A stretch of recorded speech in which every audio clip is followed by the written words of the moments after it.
So like I said, in our first day, lecture 1, I introduce you to cost of capital. Under that, we discuss, I gave you the definition of cost of capital, the importance of cost of capital. Then I break it down further to talk about the categories of cost of capital, including traditional weighted average cost of capital. We talked about project-specific cost of capital, as well as weighted average cost of capital of the combined activities. Then we now move to calculating weighted average cost of capital using traditional methods. And I said that when you want to calculate weighted average cost of capital using traditional method, you need to calculate cost of equity, cost of preference share, and cost of debt, depending on the capital structure of the company. And I said capital structure simply means the way and manner a company finances its operation. We have 3 major categories of long-term financing, including cost of equity, ordinary share capital. We talked about, I mentioned preference share capital, as well as debt capital. So we started last week with cost of equity. I explained to you that cost of equity, what cost of equity is all about. Not only that,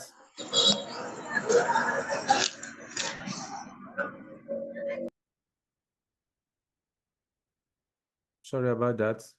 Not only that, I break it down for you, all the relevant principles, all the underlying concepts under cost of equity. And we have 2 short worked examples. That's where we stopped last time. Now, I said cost of capital represents the compensation required by the providers of capital. It's just the opportunity cost of capital, because the providers of capital could have invested their money elsewhere, but they decided to invest it in the company. Therefore, it's an opportunity cost of capital, which is benefit forgone for taking a particular course of action. Then we move further to say there are 2 key importance of cost of capital. The number one importance I mentioned to you is project evaluation. That cost of capital is used for project evaluation. When a company wants to determine the financial viability of a project, you will need cost of capital to discount the future expected cash flow to its present value equivalent using relevant investment appraisal technique. And of course, without cost of capital, that will not be possible. So one importance of cost of capital is project evaluation, all right, or investment appraisal. Then 2, I mentioned that the second importance of cost of capital is to determine the debt equity proportion. That is the proportion of equity and debt that should be carried in a company's capital structure, because each source of finance has its own underlying cost. Okay, each source of finance has its own underlying cost. So a company will need to determine which more, should I carry more of equity or more of debt in my balance sheet, knowing fully well that if you carry more of debt, a company may be exposed to a dilution of ownership and control. Because when you finance your operation with more than 50%, for example, more than 50, let's say 51% of debt, it means that the ownership of that company may be threatened. Because if a company fails to pay the interest and the principal as at when due, the debt holders can take over the company because they have control of the business, since the company has more of debt than the equity. All right, and that's why I said at all time a company must maintain that ownership structure. If you want to remain the owners of the business, you want to exercise your control at all time, that over 50% interest, control of the ownership structure must always be there. So these are the things that we discussed last time. Then I now break it further to say, if you want to calculate weighted average cost of capital using traditional WACC, you will need to calculate cost of equity. So we started with cost of equity. So under the cost of equity, we said that cost of equity is the minimum required rate of return by the ordinary shareholders from their investments in a company. So, and I gave you 3 methods of calculating cost of equity. Number 1, we said cost of equity can be calculated using dividend valuation model. Number 2, cost of equity can be calculated using capital asset pricing model. Then number 3, cost of equity can be calculated using Miller and Modigliani. I mentioned to you that capital asset pricing model is a topic on its own that when we get there, we are going to discuss it in detail. And I also mentioned that when we get to adjusted present value, we are going to use the formula of Miller and Modigliani for calculating cost of equity. So our discussion right now will not center on capital asset pricing model and then Miller and Modigliani formula. So we now started with dividend valuation model.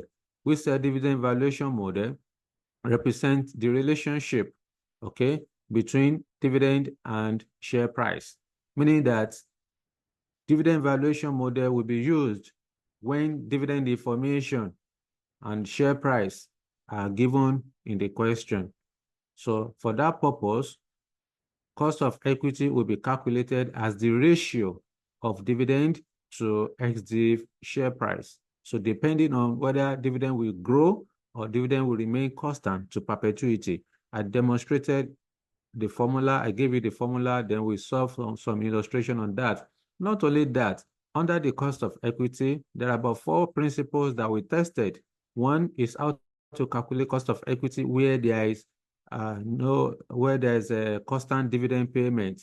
Then number 2, talk about how to calculate cost of equity when there is growth in dividend payment. Number 3, I explained to you the what cum div and ex div share price is all about. Then number 4, I told you how to calculate growth rates using historical pattern of dividend payment and Gordon growth. All of these things are what we discussed in our first day lecture. So today we are going to move straight to calculating discussing cost of preference share. So let me know based on what we did last time, if you have any question for me. And then one more thing I need to bring to your notice is the fact that, please, on behalf of Equity Professional, we are sorry that the recording is not available yet. There's a little constraint, and that's why you have not received it. And it won't be more than this week. Going forward, you are going to be having it as at when due. Please bear with us a little while we will resolve it. It's already in progress, so you get it anytime soon. Please. Yes, let's move on from here.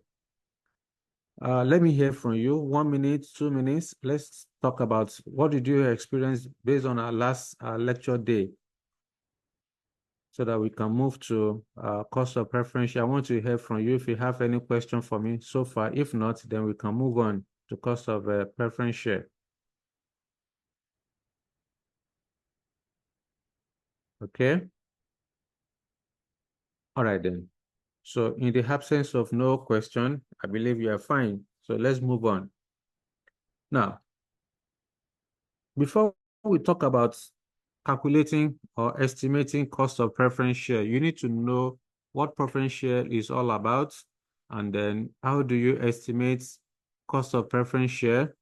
And of course, after that, we are going to have an illustration.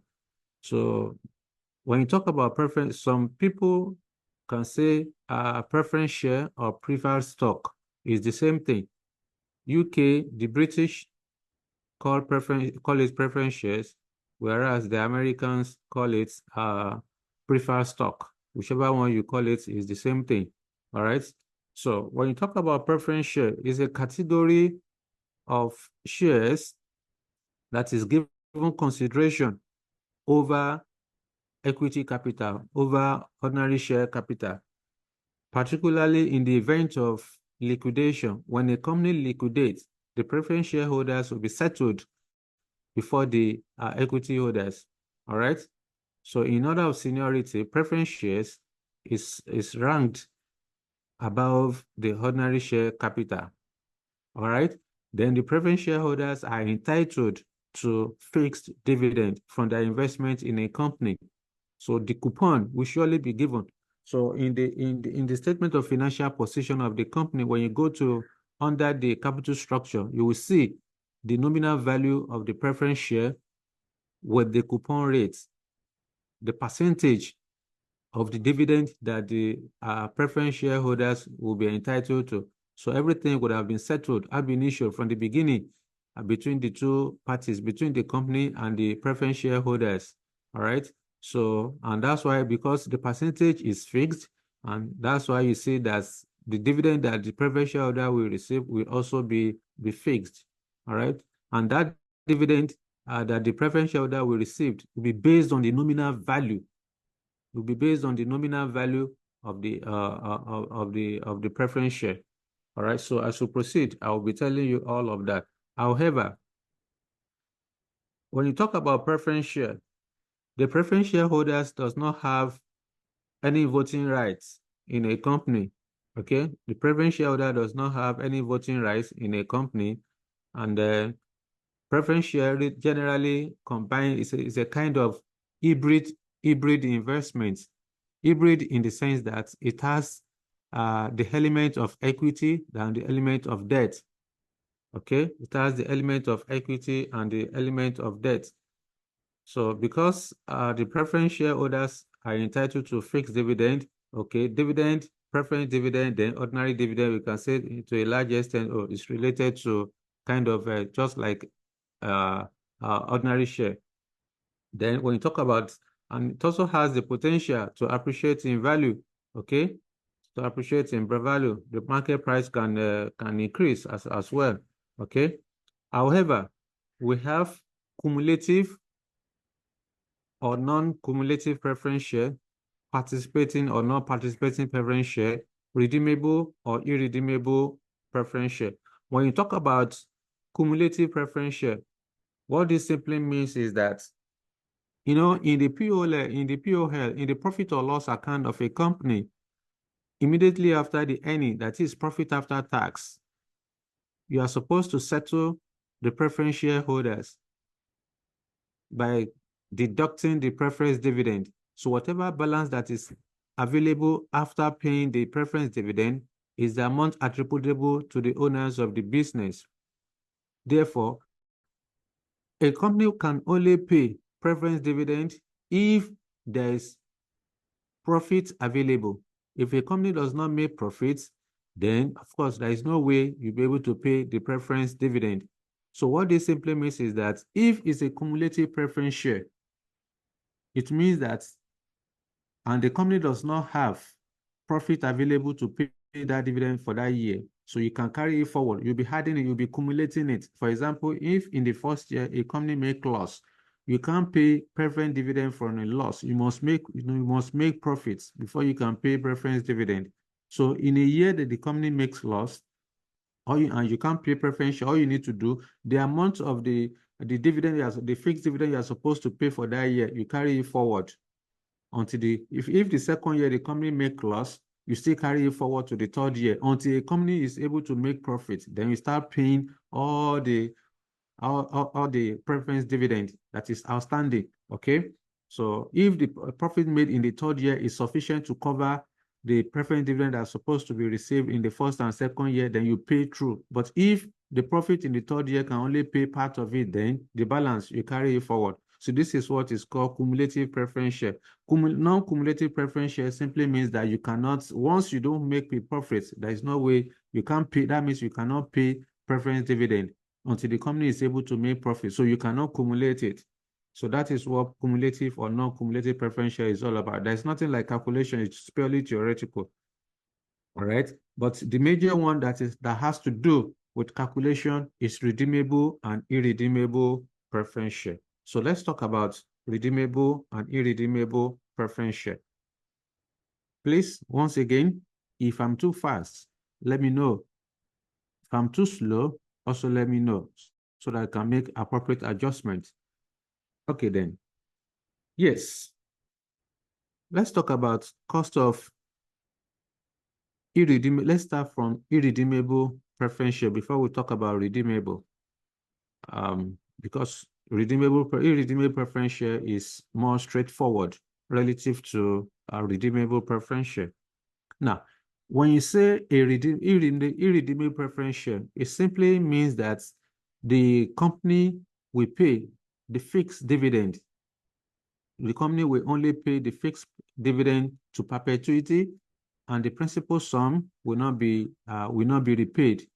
Okay, the principal sum will not be repaid. Let me explain that. Say, for example, a company invests 1 million naira. An investor puts in his or her capital to invest in a company for 1 million naira, and it is irredeemable preference share. So let's say, for example, that preference share, the preference shareholder will be entitled to 5% fixed dividend on the value of the 1 million naira, which means that every year, the company will receive 5% of 1 million, which is 50,000 naira as a fixed dividend, as a preference dividend.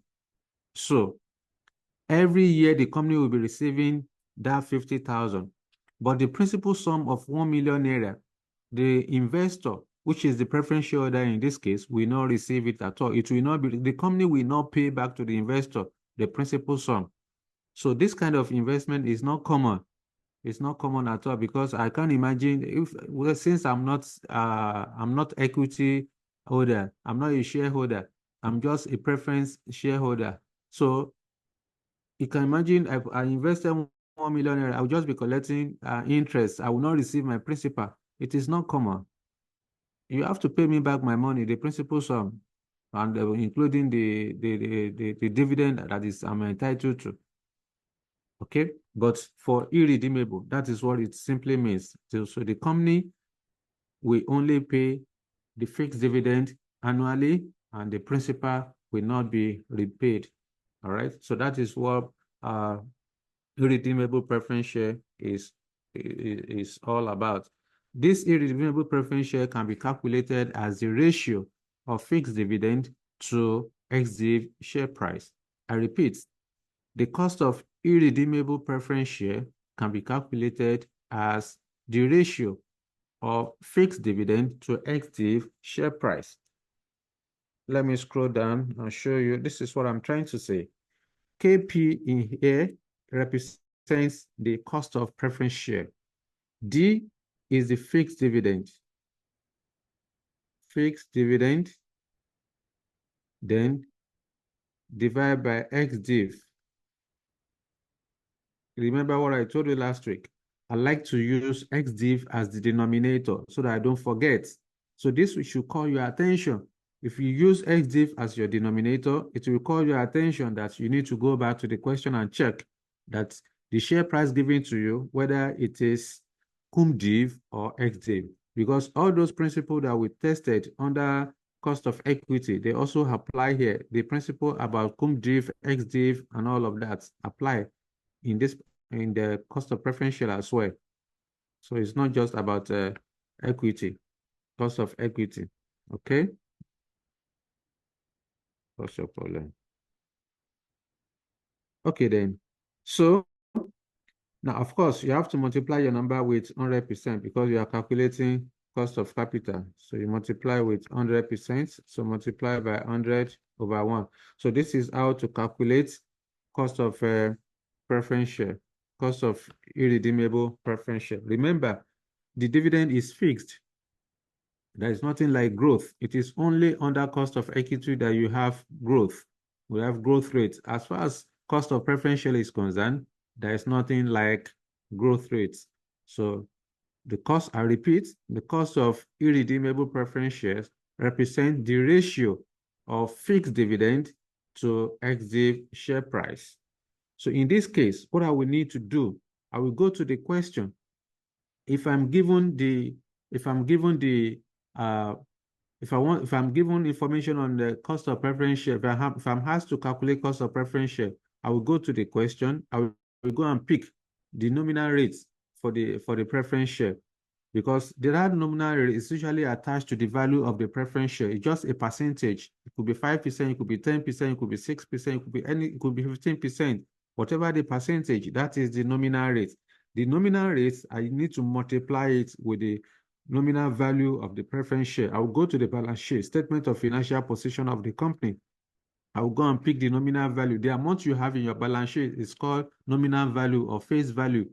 So that is the balance sheet, that is the book value, that is the balance sheet value. It's different from market value. So once I get that, then I need to multiply with nominal rates. So the nominal rate of preference share will be given to your preference dividend will be given to you. So once you multiply that, then you come and put it as your numerator. Then you go back to the question again. What's the share price of the preference share? What's the preference share? So you go there, whatever the amount that is given to you. If you are using par value, then you pick the amount you have in the question. But if you want to use a absolute value, then you need to multiply the par value with the number of preference shares. Then you come and post. So you get your answer. It's pretty straightforward. Cost of irredeemable preference share is pretty straightforward. So with this, let me scroll down if I can see the short examples to explain that.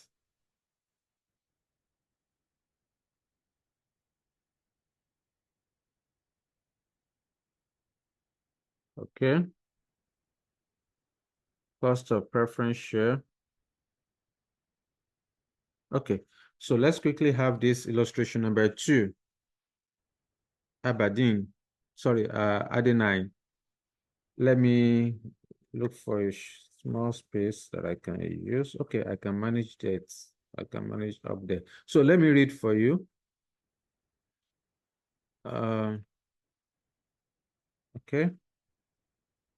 Adenine PLC has in issue preference share with the nominal value of 25 kobo.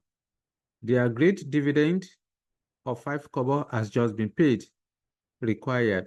What is the cost of preference share? You can see in this requirement, examiner did not ask you to calculate cost of irredeemable preference share.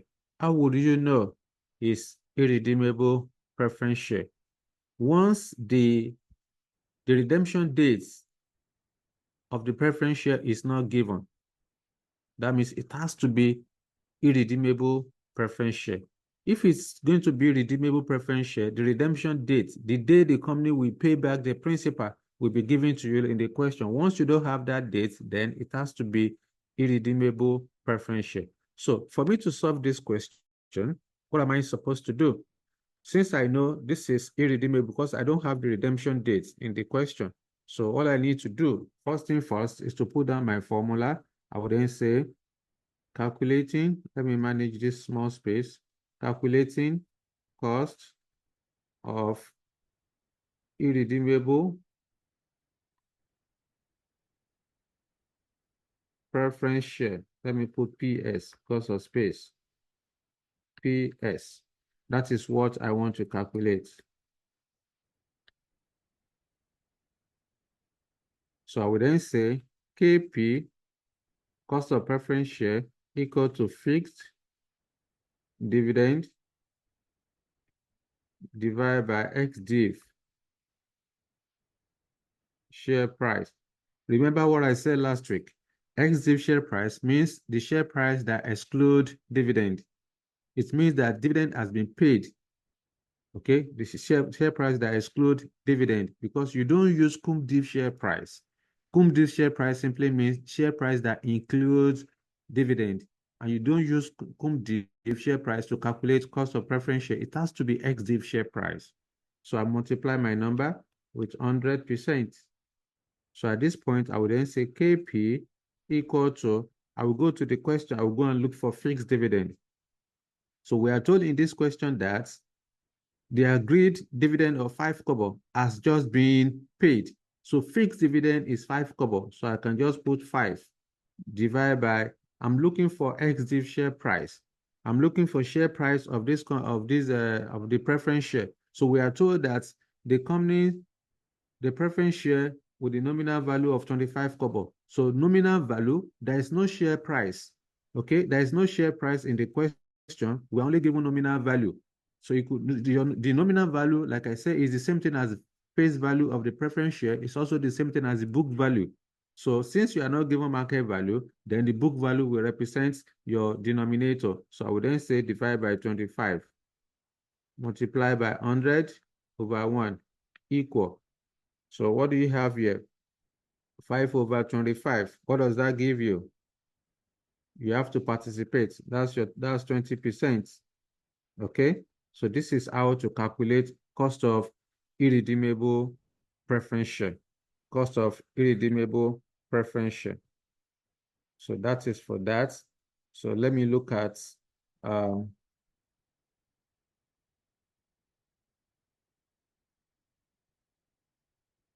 okay.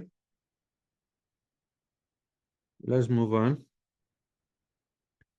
Okay, then. What else? Let's go back up there to our. So this is generally how to calculate cost of irredeemable preference share. However, if, for example, in the question you are given share price, and you're also given a cum div share price. So all you need to do is to deduct the fixed dividend from the share from the preference from the share price of the preference share for you to have SDIV share price, and then just multiply with 100%. So again, on the day of your exam, you can't see ICANN cannot test this kind of a question. It's just for explanation of the principle. That is why we are treating it. We are treating the principle first. Okay, so you can't have this on the day of your exam. So it has to be, if I thought you are going to, if I thought you are going to have cost of capital on that day, it has to be a big one that will incorporate so many things. All right. So let's take it off on there. Let's move to the next one. I'm trying to check if I can get another example that we can use. Looking for, I'm opening another material.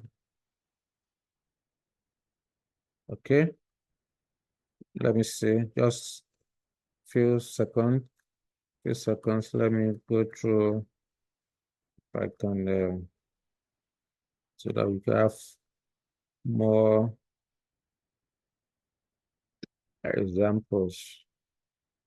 Okay. Yes. Let me share this one with you. Stop sharing. Oh, sorry. Okay. Where is that? I don't want to go away. Okay.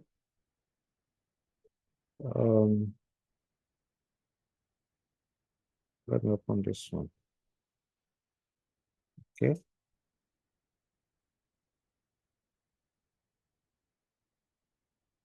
Yeah. Let me know if you can see my screen. Can you? Yes. Okay, then. Thank you. So let me, like I said, let me give you additional worked examples just to drive home the points I'm trying to make on the calculation of the cost of preference share.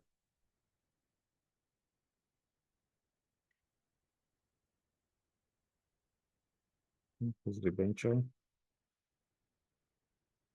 Sorry.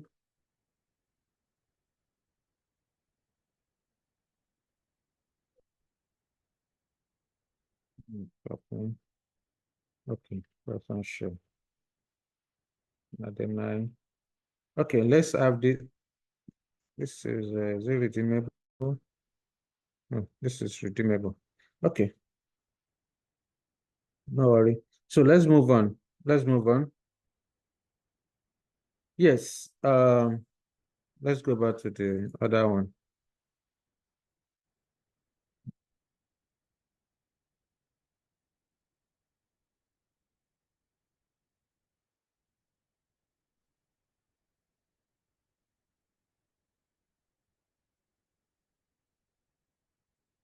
Okay then.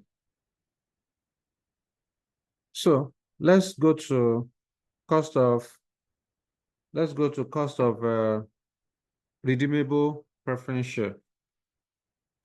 For redeemable preference share, or for preference share to be redeemable, the company will pay annual fixed dividend as well as the principal at the maturity date.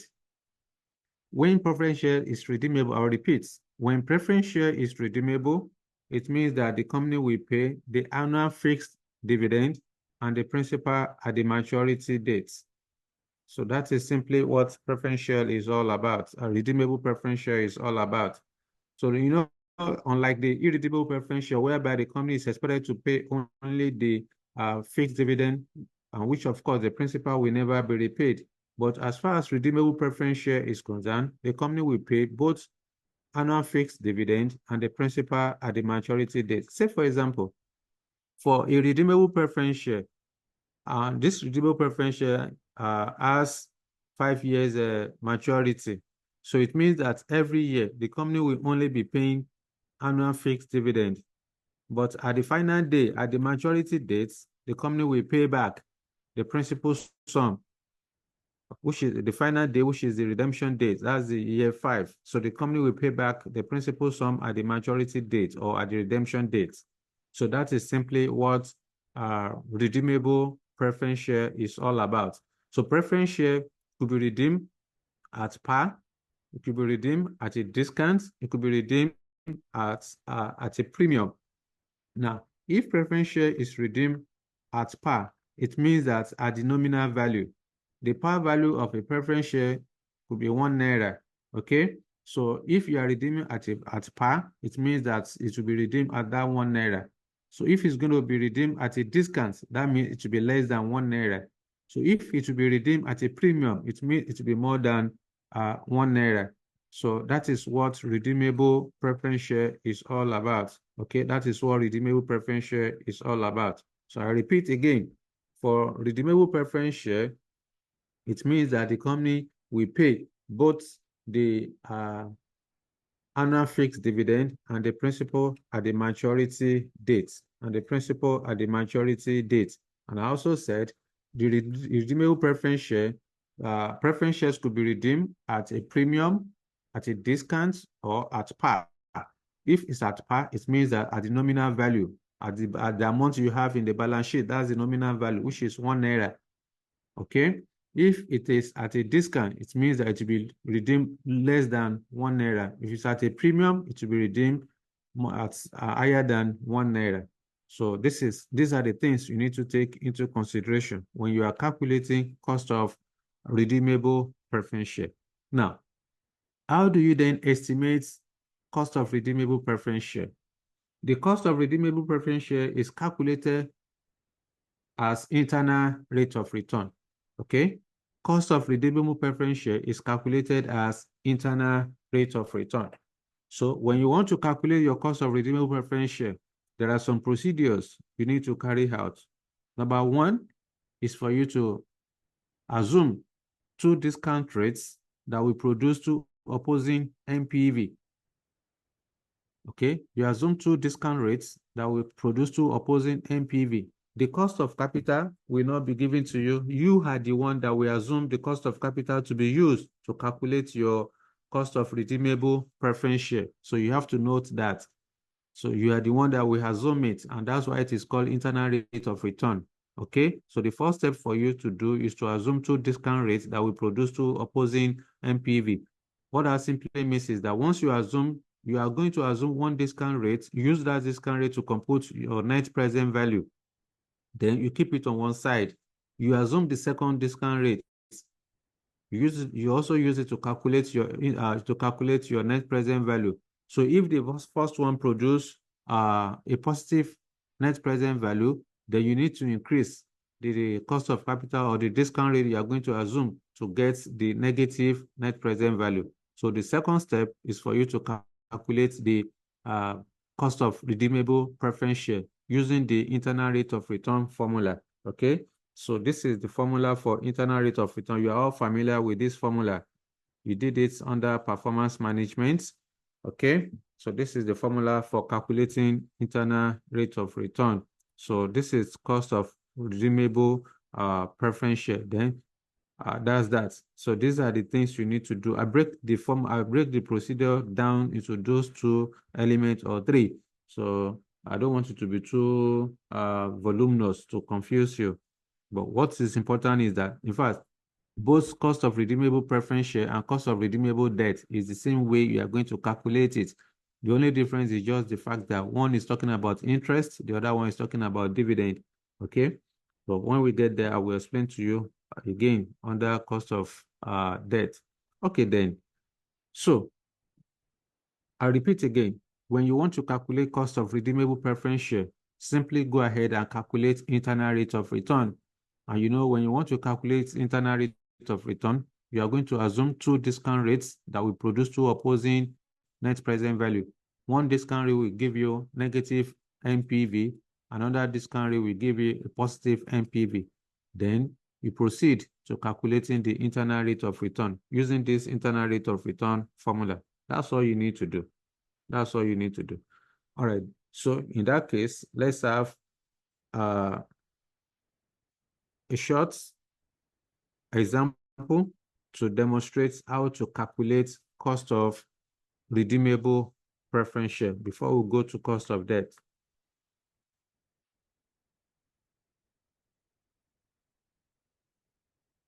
All these principles are very vital. You can't just rush to solving past questions without testing the principle. You must understand the principle. You must diagnose before you can prescribe. That's what we are doing. Okay. Now, let's have this illustration number 3. Let's have this illustration number 3.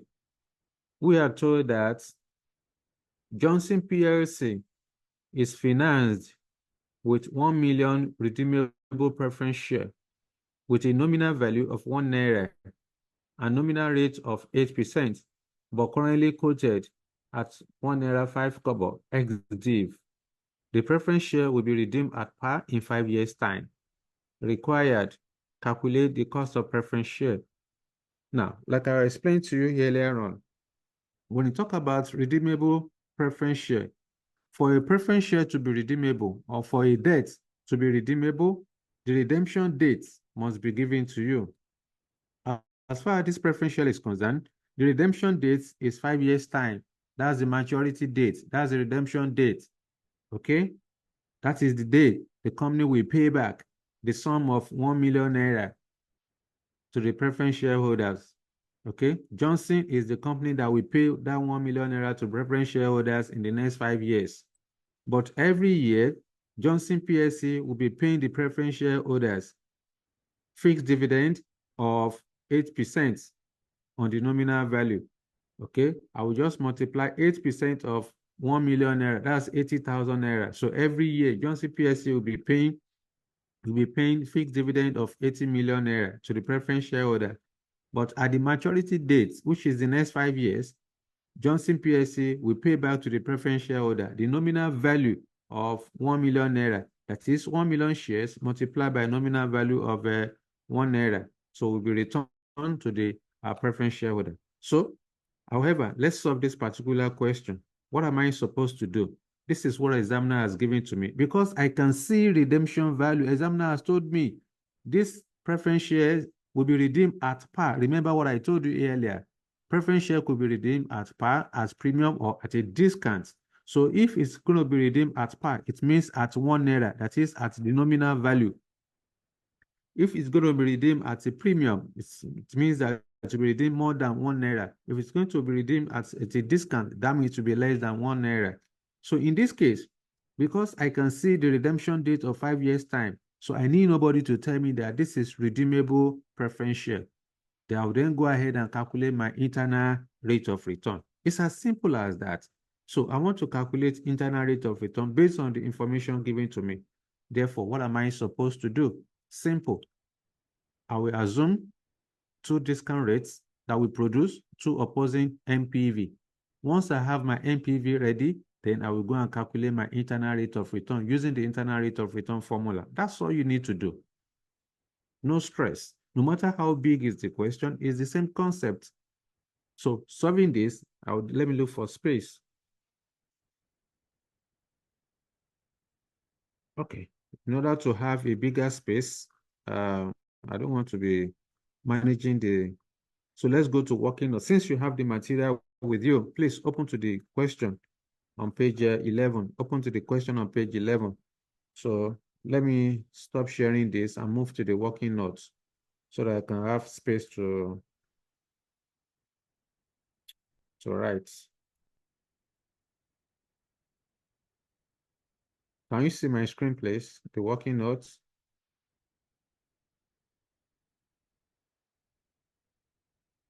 Can you see the working notes? Yes. Okay, thank you. Okay, then. So I will go back to the question. The name of this company is Johnson PLC. Therefore, I will then come here. Johnson PLC. Examiner is asking me to calculate cost of preference share. You can see, examiner did not tell you to calculate cost of redeemable preference share. It is implied in the question. You must be able to infer, you must be able to deduce for the question what examiner is trying to communicate to you. At times, examiner can make life easy for you by telling you, oh, calculate cost of irredeemable or redeemable. But in this case, examiner just say calculate cost of preference share. So you are the one that will determine the kind of preference share that you want to, the cost of preference that you want to calculate. So it is implied in the question. So now, I told you when you want to calculate cost of redeemable preference share, simply go ahead and calculate internal rate of return.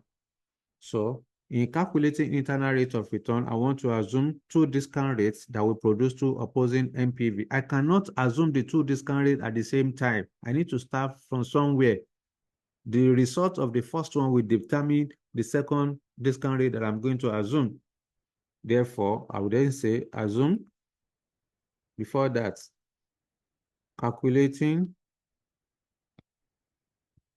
cost of redeemable, because I've seen redemption date in the question, redeemable preference share. Okay, so I would then say assume. Now, when you want to assume your discount rates, always start from 10%. Okay, when you want to assume your discount rate, always start from 10%. Why? If 10% is positive, you can easily increase to 15%. But if you start from 5%, if 5% is positive, you need to increase to 10% to get a negative NPV. What if that 10% again is also positive? That means you continue to do iteration. And that's what I'm suggesting. At all time, always start from 10% when you want to assume your cost of capital or discount rate under when you are calculating internal rate of return. So with this, I would then say, I need to draw my table. Okay, I need to draw my table. So I'll create a column for year. Description of items, cash flow, discount factor, at, I don't know yet. Then I'll have preference, present value. Okay. Yes. We are starting from 10%, so I will say at 10%. So I'll need to outline my table first. Okay. Then thereafter,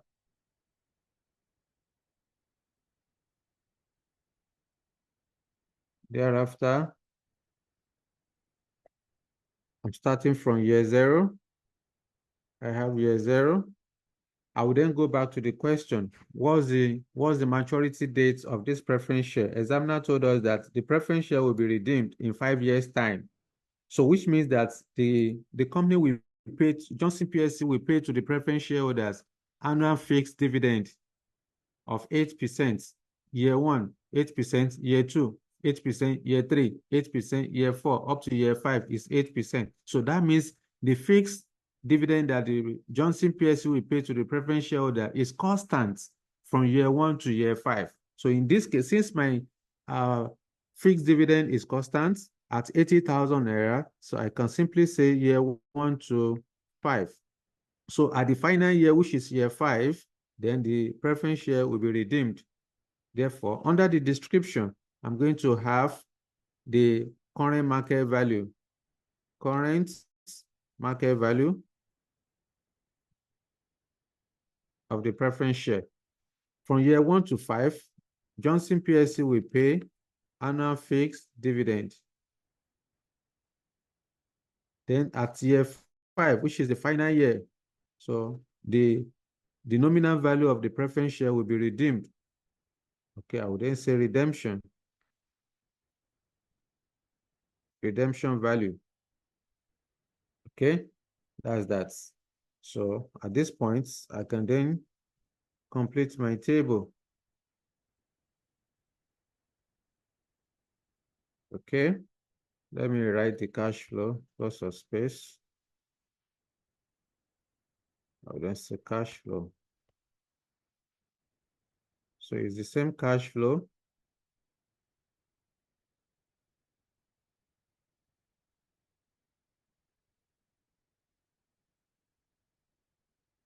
Okay, so I will divide this one into 2.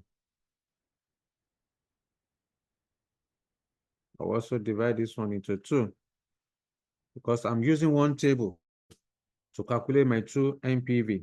So my NPV will come here. Net present value. Now, let's start it one after the other. I have to take my time to explain this first so that I don't rush you.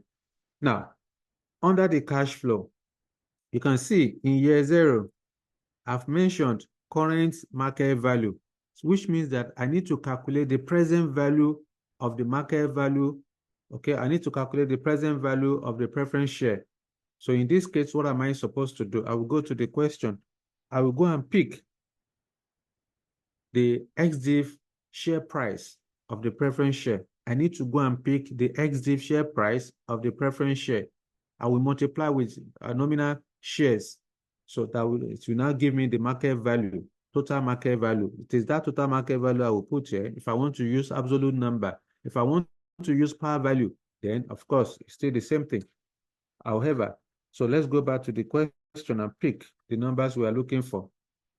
So I want to calculate market value, current market value. Examiner has told us in the question that the preference share is currently quoted at 1 naira 5 kobo XDIV.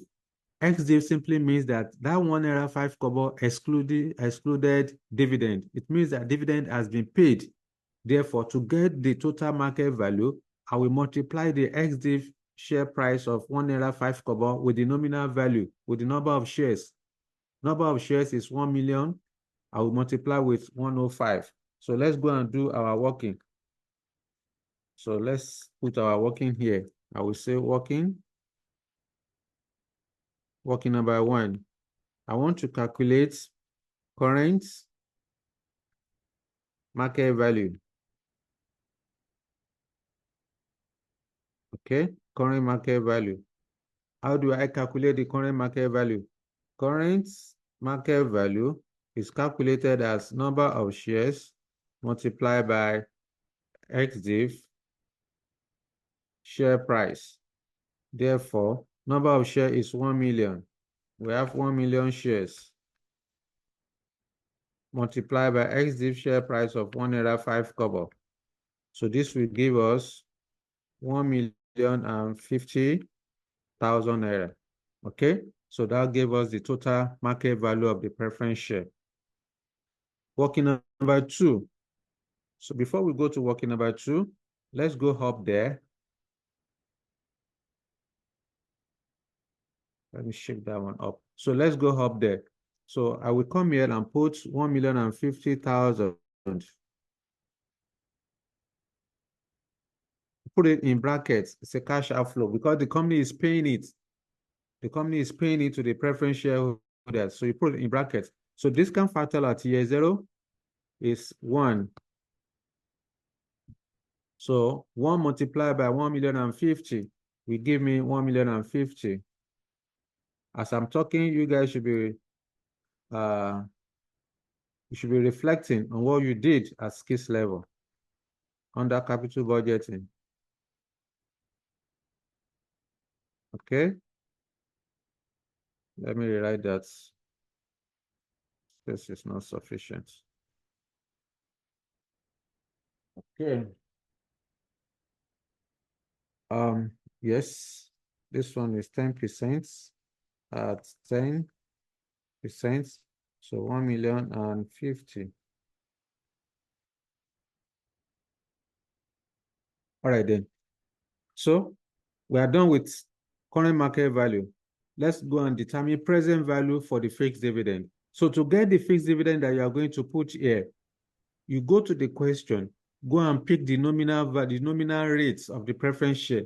So you multiply the nominal rates with the number of shares. So it will give you the fixed dividend that the company will pay. When you go to the question, examiner has told us that the nominal rate is 8%. So 8% multiplied by 1 million shares, multiplied by 1 million naira. Then, of course, that will give us the preference share. So let's do our working. Working number 2, fixed dividend.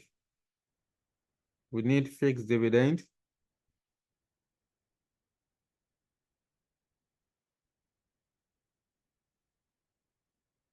Okay.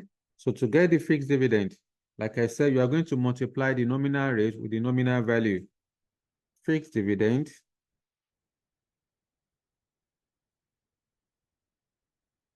is equal to nominal value multiplied by nominal rates. Let me write that.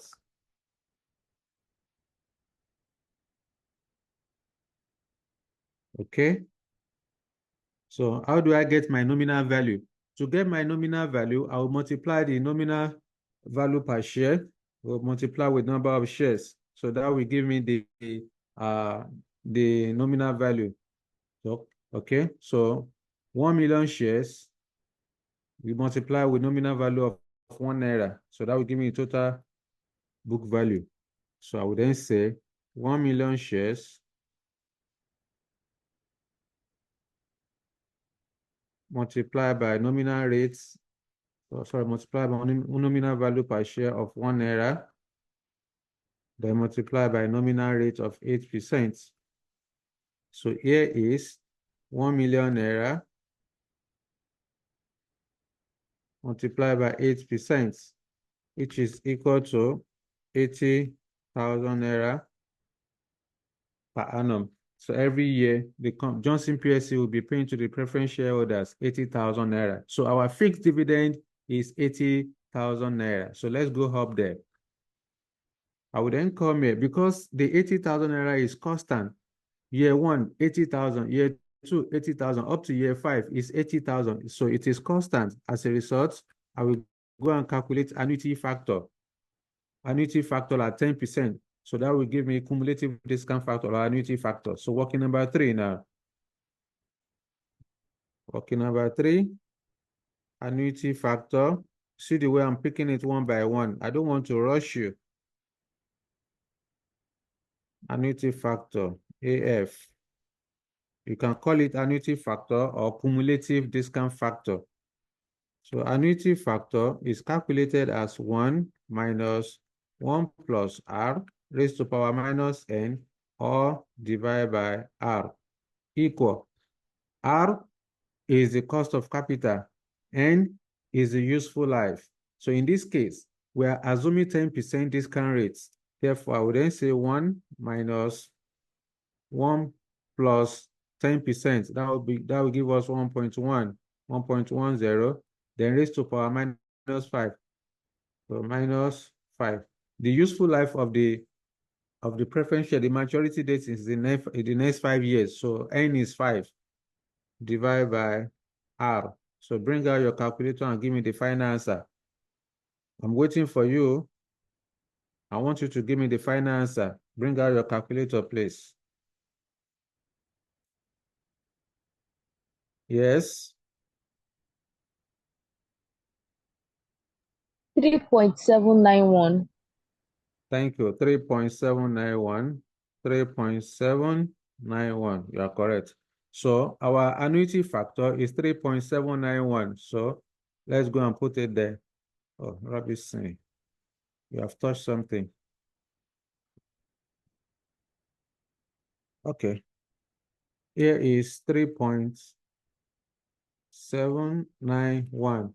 So to get the present value for the fixed dividend, so I need to multiply 80,000 by 3.791. What you get?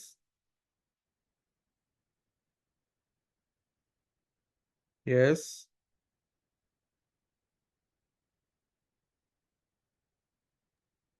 Um, 303,280. 203. So 303,280. Okay, 303,280. Yes. All right. Thank you very much. So finally, let's go to redemption value. We want to calculate the redemption value. Okay, let's calculate the redemption value. I will then go back to the question, how am I going to redeem this preference share? Is it going to be redeemed at a discount, at a premium, or at par? So according to the question, we are told that the preference shares will be redeemed at par in 5 years' time. So if it's at par, it means at the nominal value. So the nominal value of this preference share is 1 million naira. Okay, since the nominal value is 1 million naira, remember our calculation here. Let me see. This is nominal value, and we got 1 million naira as the nominal value. So since it is redeemed at par, so I'll just come in and put 1 million. 1 million. So year 5, I need to calculate discount factor at 10% for year 5. What do you have? This should give us 0.621, very common. So if that is the case, this will give us 621,000. 621,000. Therefore, now that I want to calculate NPV, of course, I'm still going to explain to you when we get to capital budgeting. NPV is calculated as the difference between the present value of cash inflow and the present value of cash outflow in capital investments. So what that simply means is that you must first of all add up the positive present value. Okay, you add up the positive present value, then you now less the negative present value. The difference will give you the NPV. So as a result, I would then say 621,000 plus 303,280 equal minus 1,050,000 equal 125,720 negative 125,720 negative. So you can see we assume 10% discount rates and we got negative NPV of 125,720. So the next thing we need to do to get a lower discount rate. So we assume 10% before. So let's assume 5% to get a positive NPV. So I will then come here at 5%. So discount factor at year 0 is 1. So let's go and calculate annuity factor of year 1 to 5 at 5%. So I will then come here for my working the same way I did for this one. This one is at 10%. Okay, at 10% discount rates. So let's do the one of 5%. Who will give me the answer quickly? So this will then be 1 minus 4.329. Okay, raised to power minus 5. I'm coming. Divide by 0.05. You say it's 4 points. 4.329. 4.329. Thank you very much. So this is the discount factor annuity factor at 5%. Okay, at 5%, 4.329. So let's go up there. So here is 4.329. So 4.329 multiplied by 80,000. What do you get?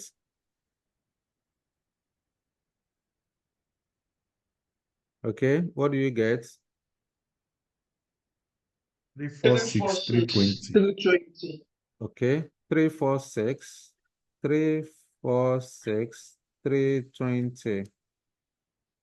All right. So that's that. So of course, here is 1,050,000. Okay. Let me rewrite that 3 to make it clearer. 3. Okay then. So let's now do the discount factor at year 5. Discount factor for year 5 at 5%. So 1.05 raised to power 5 minus equal 0.784. Here is 0.784 multiplied by 1 million. That will be 784,000. So 784,000 plus 346, 320 equal minus 1,050,000 equal 80,320. Here is 80,320 positive. Now, you can see we assume 10% discount rates. We have a negative NPV of 125,720. Because that is negative and we are looking for another NPV that is positive, then we assume a 5% discount rate and we got 80,320. Now that we have computed both positive and negative NPV, we can then proceed to calculating internal rate of return, which is cost of redeemable preference share. I would then say cost of redeemable preference share, which is the same thing as internal rate of return.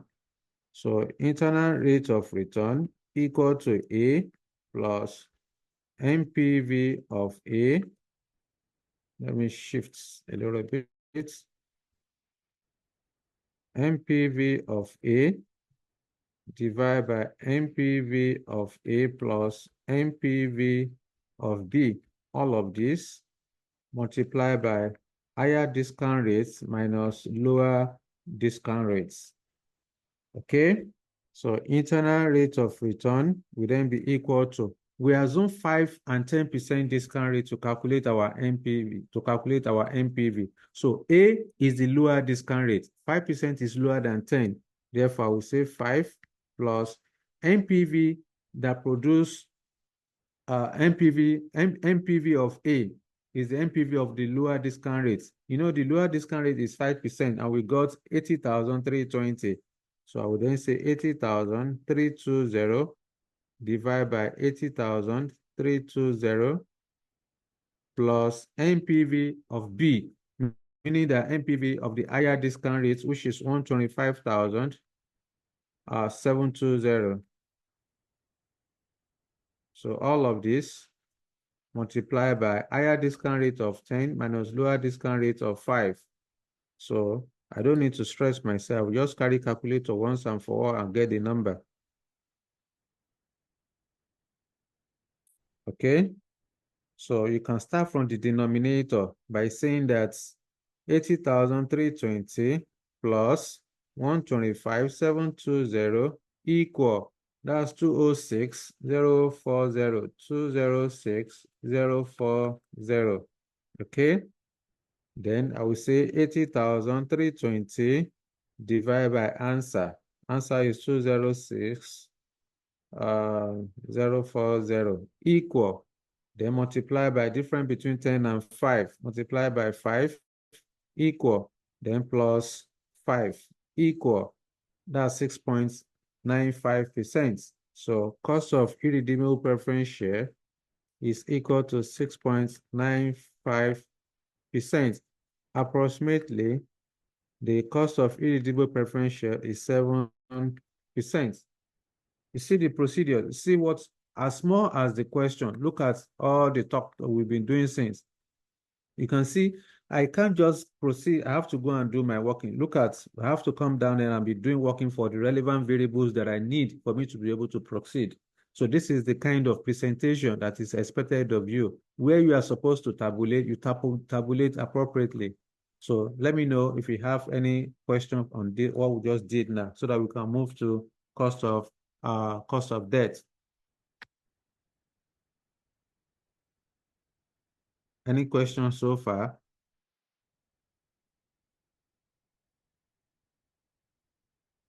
Yes. So, okay. In the absence of no question, let's move on to cost of debt.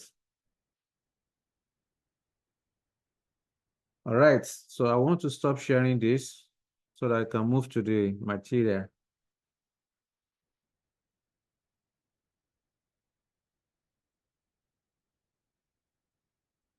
Okay.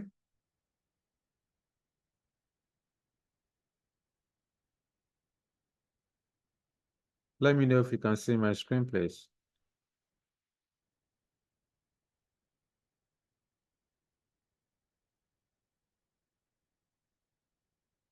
Can you see the screen?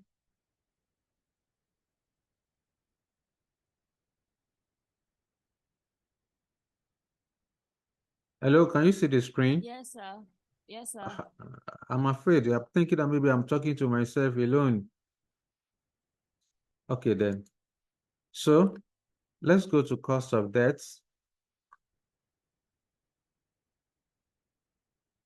Now, when it comes to cost of debt, in fact, especially when it has to do with bond, there is a topic in the strategic financial management, which we are still going to have Mr. Shiwaju will take you, which is bond valuation and analysis. Okay, so I will take my time to explain certain things to you here. Then when you get there as a topic, you are going to be exposed to the features of bond, and how to estimate bond value and all of that. Okay, then. So what do you mean by cost of debt? The cost of debt simply means the compensation required by the providers of debt capital. You know, like I explained to you last week, the debt holders, which are the providers of debt capital, they've advanced the company. They have invested in the company by borrowing the company money to finance its operation. So they are expecting that, as agreed in the debt indenture, the company will pay back to the bondholder both the fixed dividend and the principal at the maturity, fixed interest and the principal at the maturity date, if it's a redeemable debt.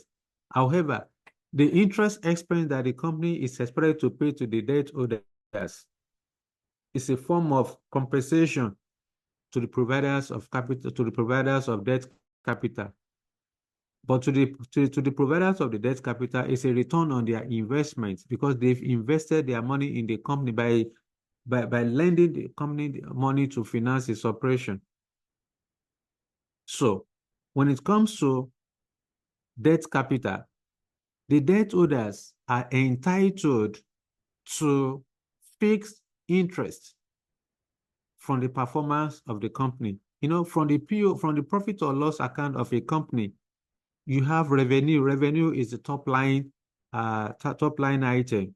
After revenue, you less your cost of sales, you have your cost of goods sold, you less your operating expenses, you have profit before interest and tax. So immediately after profit before interest and tax, okay, you need to settle the debt holders. You need to pay the interest expense. And so that means in the event of liquidation, once a company liquidates, the first category of creditors that will be settled is the debt holders. After debt holder is the preference shareholders. Then if there's any residue, then the ordinary shareholders will take it. So what this simply means is that in terms of ranking, the preference shareholders, the debt holders are ranked over preference shares and equity holders. So, however, you must understand that cost of debt or debt financing or debt capital is a cheaper source of financing.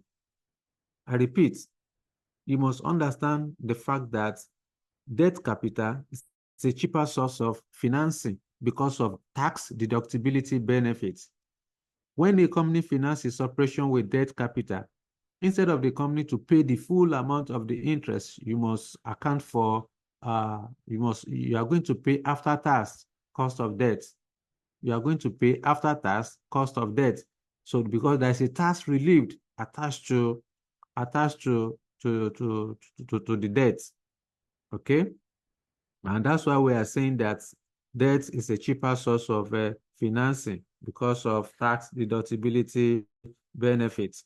So, as far as debt capital is concerned, there is redeemable, irredeemable debts. We have callable, non-callable debt. Redeemable debt is similar to, it's almost the same thing as callable debt. When you say callable debt, it means that the company can call back the bond, okay, before the maturity date. The company can call back the bond before don't let me put the company, the issuer can call back the debt before the maturity date.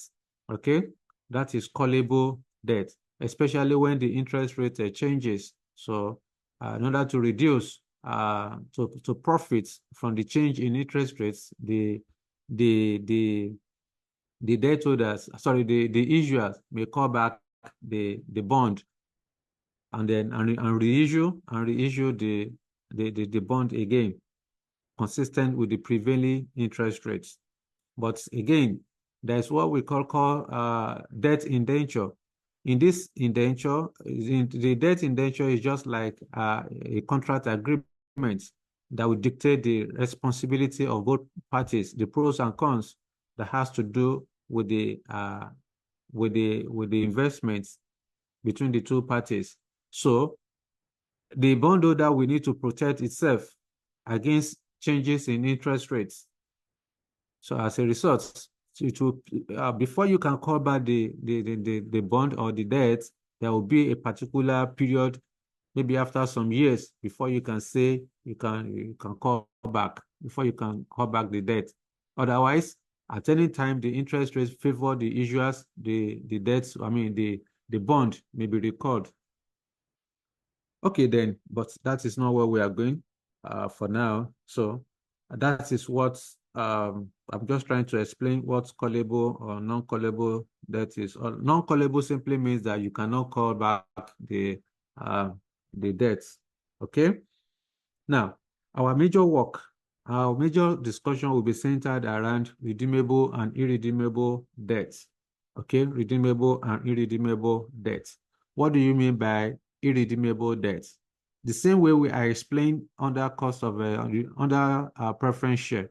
When you talk about irredeemable preference shares, the irredeemable preference share simply means that the company will pay only the fixed interest annually, okay, but the principal will not be repaid at the maturity date. I repeat, irredeemable debt is a situation whereby the company will pay only the annual fixed interest, but the principal will not be repaid. So which means every year the company will only be paying the annual fixed interest. So it will not be redeemed at all. The principal sum, the principal amount, the amount that the investors has put into the business will not be repaid again. Only the fixed interest that the company will be paying to the debt holders. Okay, that is just what irredeemable preference share, irredeemable debt is all about. Then when you talk about redeemable debt, the redeemable debt is the opposite of irredeemable. So the redeemable debt is the one in which the company will pay both annual fixed interest and the principal at the maturity date. Every year, the company will be paying the annual fixed interest. Then at the redemption date, at the maturity date, the principal will also be paid. Say, for example, the debt has 3 years life, has 3 years at maturity date. So which means that year 1, the company will pay annual interest. Year 2, the company will pay annual interest. Year 3, the company will pay both annual interest as well as the principal sum. Okay? So this is what redeemable preference share is all about. Then let's talk about estimating cost of irredeemable preference share and cost of redeemable preference share. So let's take it one after the other. How do you estimate cost of irredeemable preference share? So the cost of irredeemable preference share is simply the ratio of fixed interest to X-int price. I repeat, the cost of irredeemable preference share, the cost of irredeemable debt is the ratio of fixed interest to X-int price. Let me take it. The cost of irredeemable debt, KD, is calculated as fixed interest divided by X-int price, excluding interest, X-int price, or you say X-interest price, multiplied by 100/1. This formula is used where there is no tax. Where there is no tax. Okay? That is when you use this formula. So that's what I said, that the cost of irredeemable debts represents the ratio of fixed interest to X-int price. What am I supposed to do here? When I'm given a question and I'm asked to calculate cost of irredeemable debt, what I need to do is to go into the question. I will go and pick the nominal rate or the coupon rate. I will go and pick the coupon rate of the debts. It could be a bond, it could be debenture, it could be loan notes, okay, the form of debt. So once I have the coupon rates, then I will multiply with the nominal value of the debt. Then I will divide with the X-int price. The X-int price simply, that's the market value of the debt. Okay, the X-int price is the market value of the debt. So the same principle that applies under cost of equity, where you are looking for cum div, ex div, is also applied here. Okay, in this case, it will be X-int or cum int price. Okay, if you are given a cum int price, it means that the share, the price of the debts include the interest. That means the interest expense has not been paid. So for me to get the X interest price, so I need to deduct the interest expense from the market price. Okay, so that is for that. Like I said, this is the formula for calculating cost of irredeemable debt. Okay, now, so if that is the case, let's look for a short illustration. Now, before any illustration, let's talk about what about if there is tax? How do you then calculate it? Let me rewrite this one. Let me write it up. So you use this formula where there is no tax.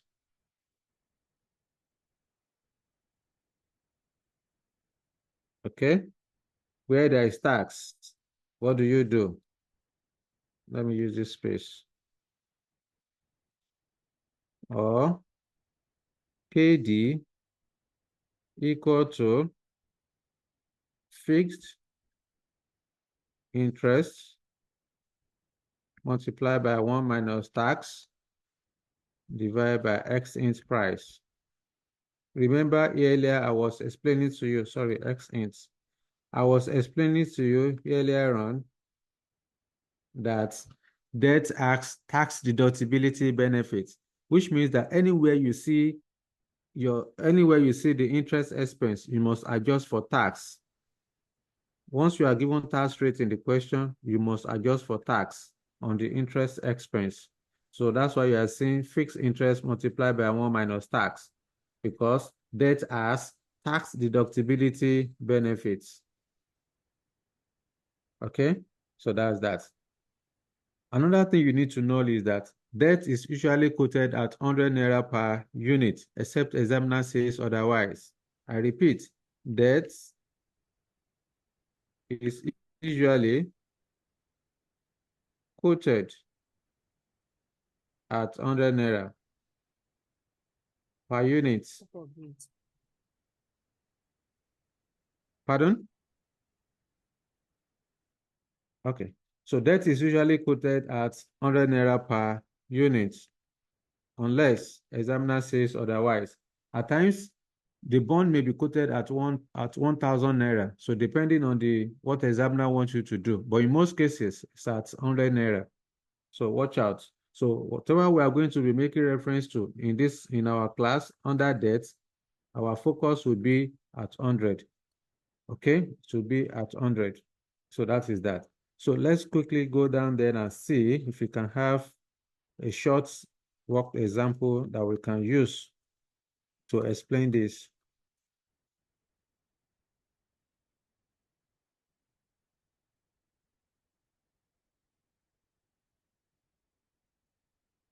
Okay.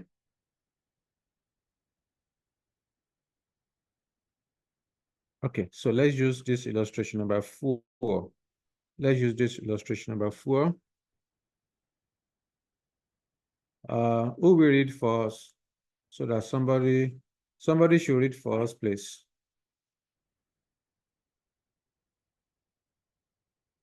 Yes. Somebody should read illustration number 4 for us.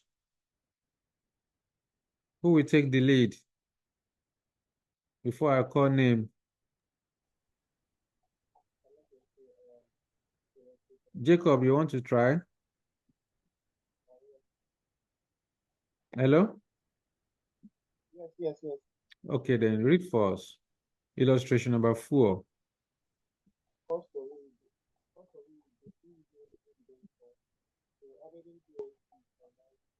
Your voice is faint. Get closer to the speaker.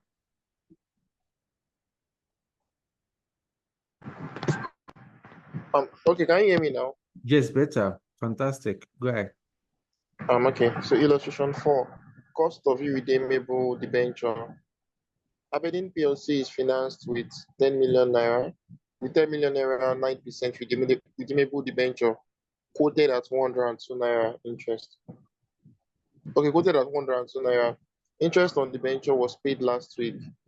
So the question, what is the cost of debenture if 1, the company is not liable to pay tax, and 2, if the company tax rate is 40%? Thank you very much, Jacob. And that is the question. Look at the requirement. Examiner is asking you to calculate.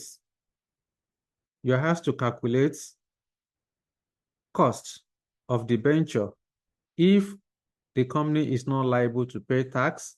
Then 2, if the company tax rate is 40%. So where there is no tax, how do you calculate your cost of debenture? Now, when you look at this question, examiner told you that Aberdeen PLC is financed with 10 million naira, 9% redeemable debenture. 2 things I want to point out to you. This 9% represent the coupon rates. Coupon rates is the same thing as interest rates attached to the value of the debt. The value of the debt, the nominal value of the debt is 10 million naira. That's the value of the debenture. That's the book value of the debenture. It's different from the market value. Now, when you want to get the interest expense, what you need to do is to multiply the coupon rate of 9% on the nominal value. I repeat, to get the interest expense at all time, you multiply the coupon rates, the interest rates on the nominal value of the debt. In this case, it will be 9% of 10 million naira. Now, you can see in this question, examiner mentioned redeemable debenture quoted at 102 naira. Because examiner has used redeemable debenture, a student may get it confused because the information you are looking, the information in the question is not complete. Therefore, there is tendency for an average student to get confused in this kind of a question. I mentioned something under cost of preference share. I said preference share, redeemable preference share to be specific. I said redeemable preference share. I said that preference share will be redeemable only and only if the redemption date is given in the question. The same thing applies to debts. Before you can say redeemable debts, it means that the redemption date must be given to you. The date, the maturity date, the day the company will redeem the debt must be given to you. If you are not given that date, it means that it is irredeemable debt. So in this question, the examiner has mentioned redeemable debenture. The next thing I need to do is to go and check from this question, what is the redemption date given to me? What's the maturity date of this debenture? You can see, examiner did not tell us the redemption date when the debenture will be redeemed. It's not given to us in the question. Therefore, you are going to treat it as cost of irredeemable debt. So examiner now asks you to calculate cost of debenture where company is not liable to pay tax, then 2, where company will pay tax of 40%. So without wasting more time, let's go to our working notes so that we have space to write. Let me stop sharing this.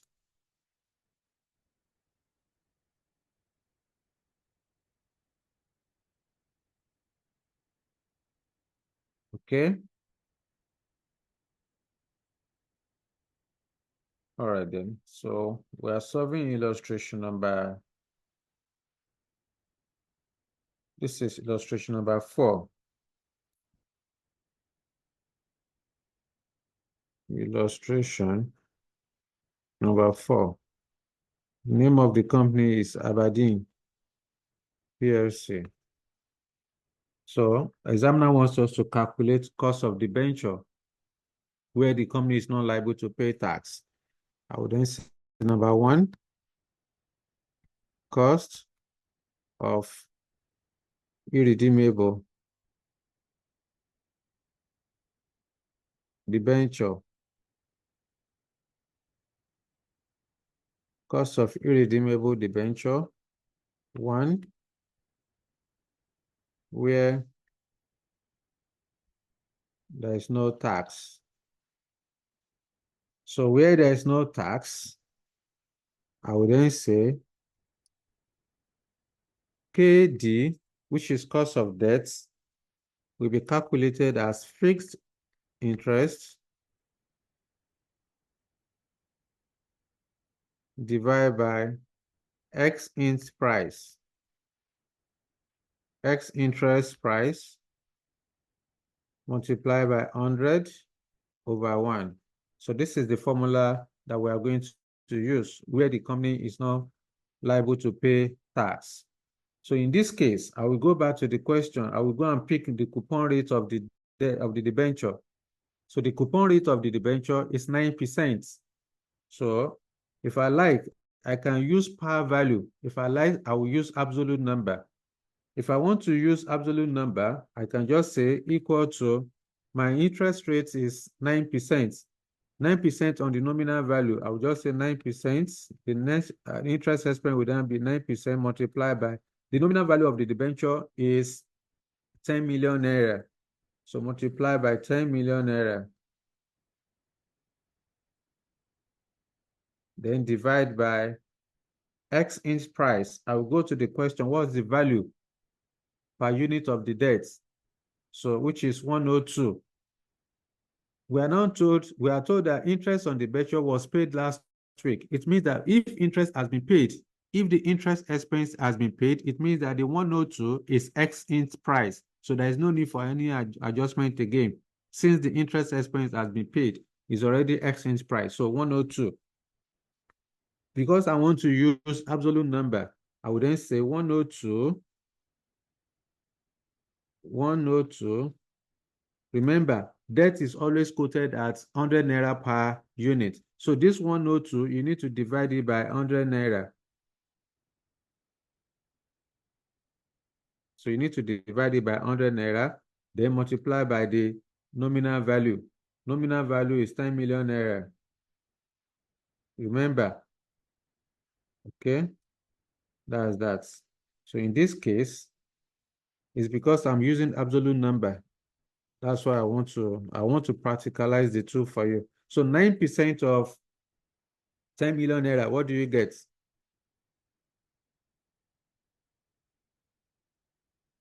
That's 900,000, right?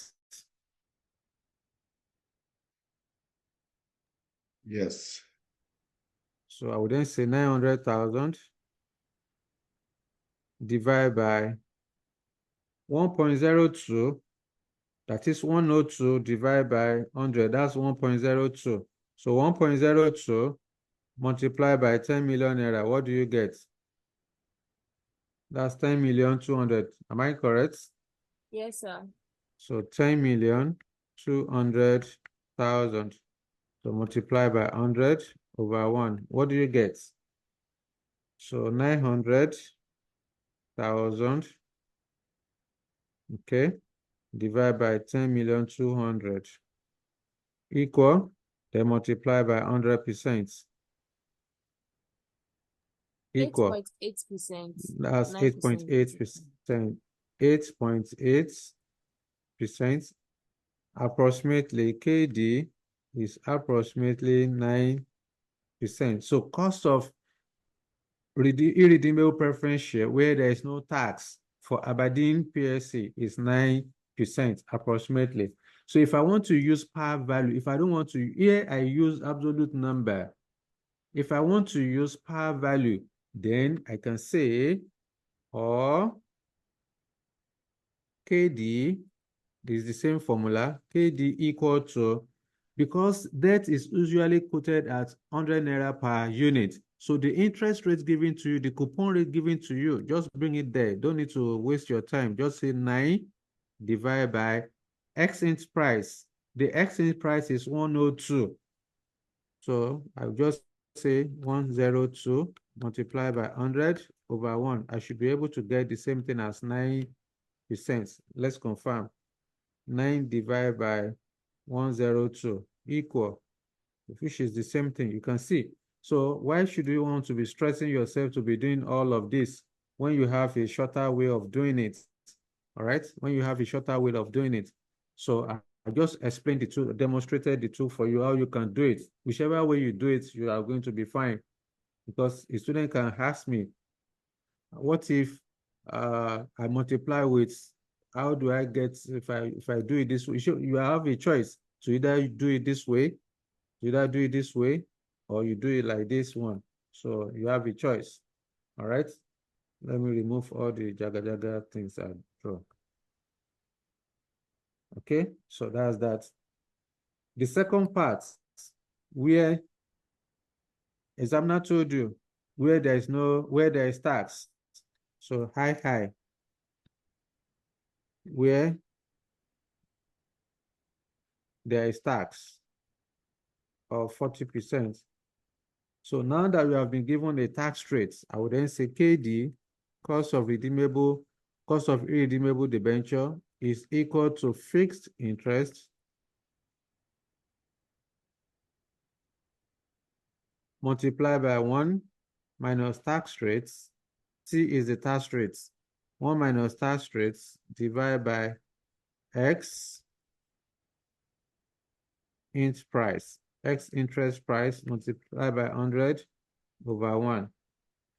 So in this case, I don't need to stress myself. I'll just use the shorter method. I will say KD equal to, my interest rate is 9%.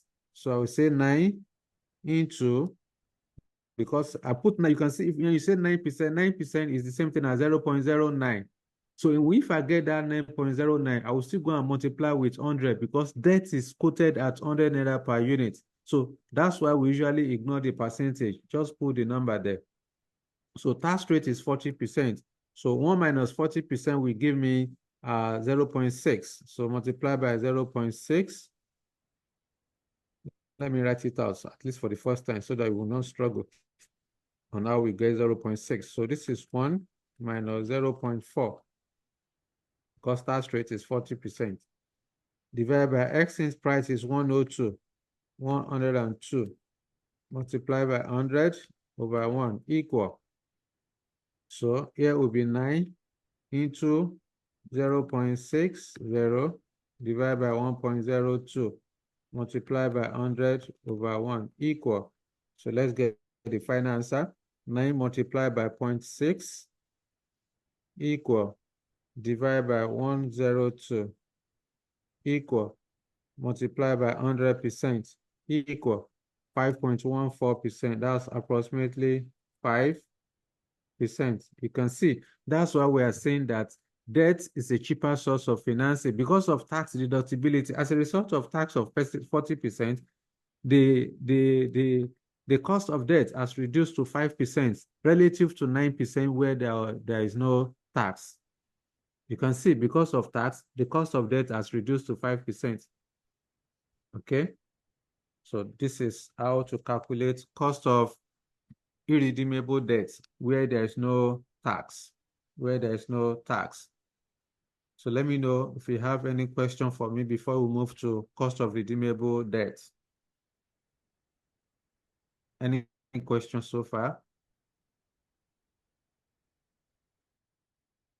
Okay, so in the absence of no question, let's go to cost of redeemable debt. I'll stop sharing this so that we'll be on the same page.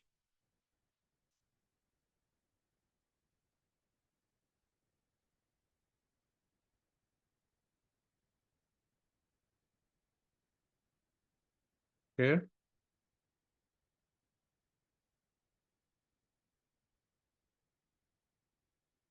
Now, as far as redeemable debt is concerned, like I explained to you the other time, redeemable debt is the one in which the company will pay both the annual interest and the principal at the maturity dates.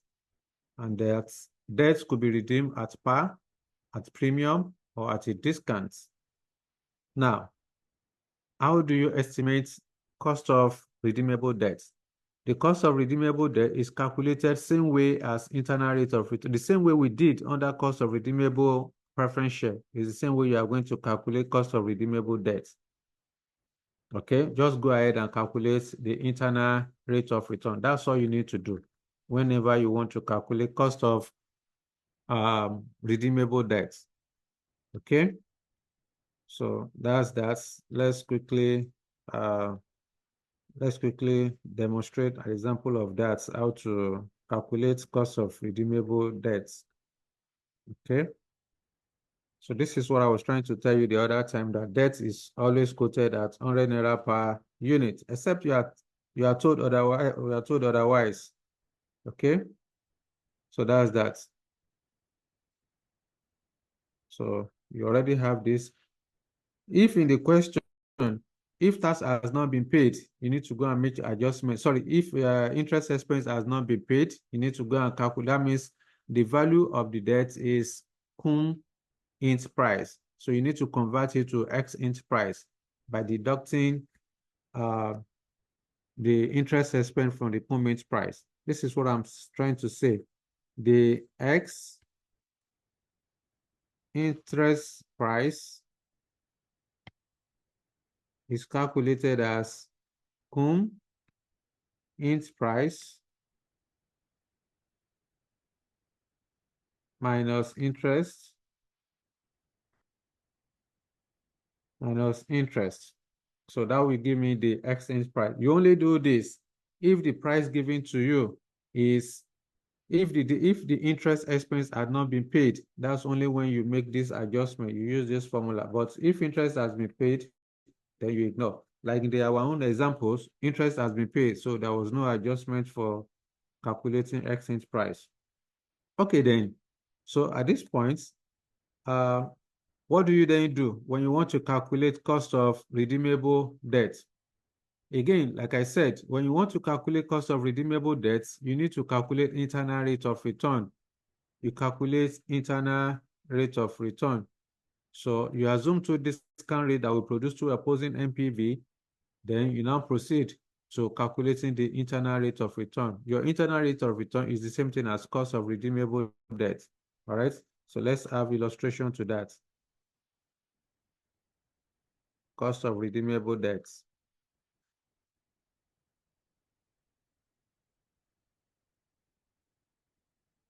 Okay.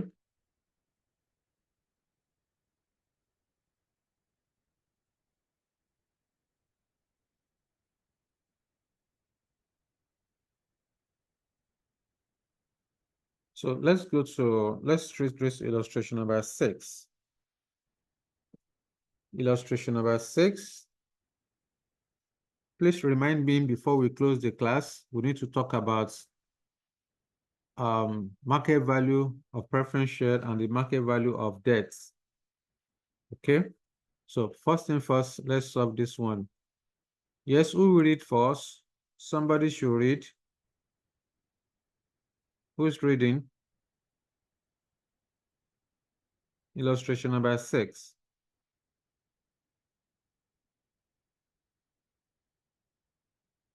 Yes. Gloria, you want to read, please?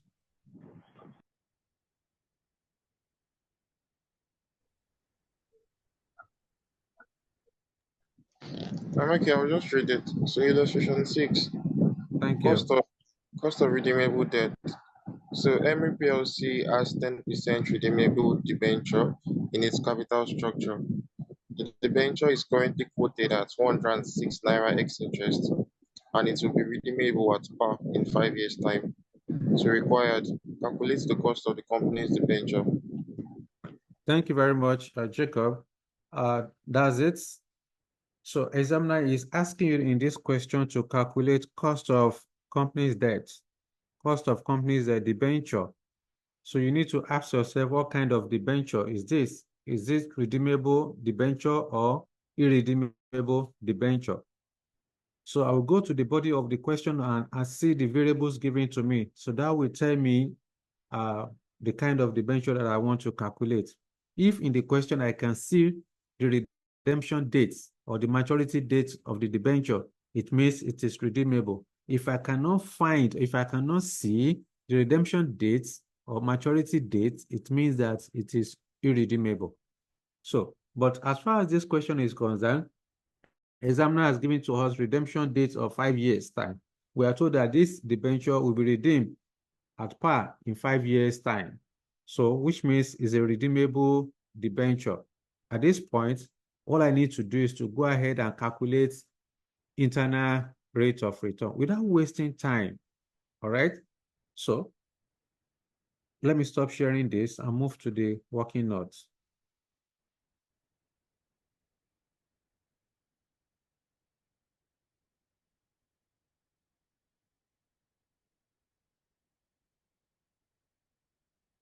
Illustration number 6.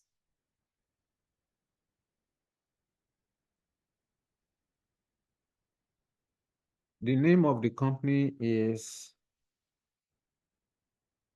Emery PLC. Emery.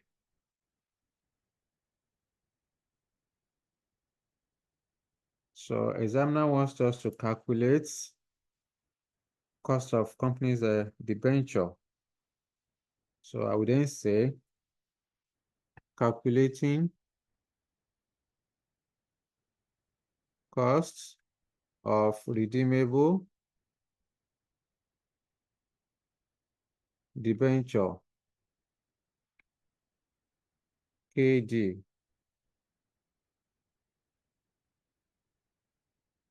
Okay, so again, because it's a redeemable debenture, I have two procedures to carry out. One is to assume two discount rate that will produce two opposing NPV. Thereafter, I proceed to calculating the internal rate of return. The internal rate of return is my cost of redeemable debt, which is also called yield to maturity. So at this point, I need to assume discount rates that will produce two opposing NPV. So starting from 10%, assume 10%. So create a column for year, description of items, cash flow, discount factor at whatever percentage that we are going to assume. Then I will have the present value. Okay. So we are starting from year 0. Under year 0, we are going to have current market value of the debenture, the current market value of the debenture. Then I will go back to the question, what's the maturity date of this debenture? The maturity date is in 5 years' time, which simply means that the company will pay annual fixed interest from year 1 to year 5. Year 1, year 2, up to year 5, fixed interest. So in this case, I would then say year 1 to 5, fixed interest. Then at the final year, which is year 5, maturity dates, the company is going to redeem, the debenture will be redeemed. So I would then say redemption value. So let's pick the numbers one after the other. So in year 0, I need to put in the current market value of the debenture. So I will then go back to the question, what is the X-int price of this debenture? So we are told that the debenture is currently quoted at 106 X-int. So that 106 is the market price of the debenture. So that is the current market price, 106. So I don't need to waste time. All I will just do is to use par value. So I will then come here, 106, put it in brackets. If the interest expense has not been paid, I cannot use 106. I need to first of all go ahead and make adjustments to get my X-int price. But because interest expense has been paid, that's why we are using the 106. Okay? Then the next item is the fixed interest. I will go back to the question. What's the coupon rate of the debenture? We are told that 10% redeemable debenture. That 10%, the 10% represents the coupon rate. That's the interest rates. So every year the company will be paying 10% on the nominal value. So if that is the case, then of course, I will then go ahead and put the 10% there. So I will just come here. Now, I need to go back to the question again to go and check if there is tax. If I'm given tax, I can't use that 10% coupon rate. I need to go and adjust for tax. But in this question, there was nothing like tax. So since tax is not going to impact the cash flow, so I just ignore. But here, I will just put 10. Okay. Then redemption value. At the end of the year 5, this debenture will be redeemed at par. Examiner told us to be redeemed at par. At par simply means at 100 Naira. Remember, debt is always quoted at 100 Naira per unit. So here I will put 100. So we are starting from 10%. We are assuming 10%. So here will be 10%. So let me complete my table.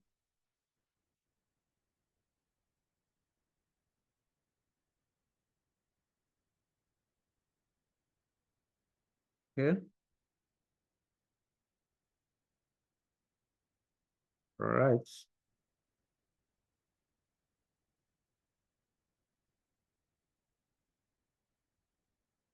Then divide this one into 2 equal parts.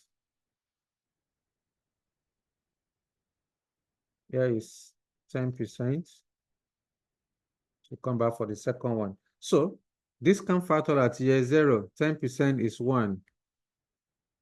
1 multiplied by 106 will give us 106. Then I need to go and calculate annuity factor. Year 1 to 5 at 10%. What do you get? Talk to me. We've done it before.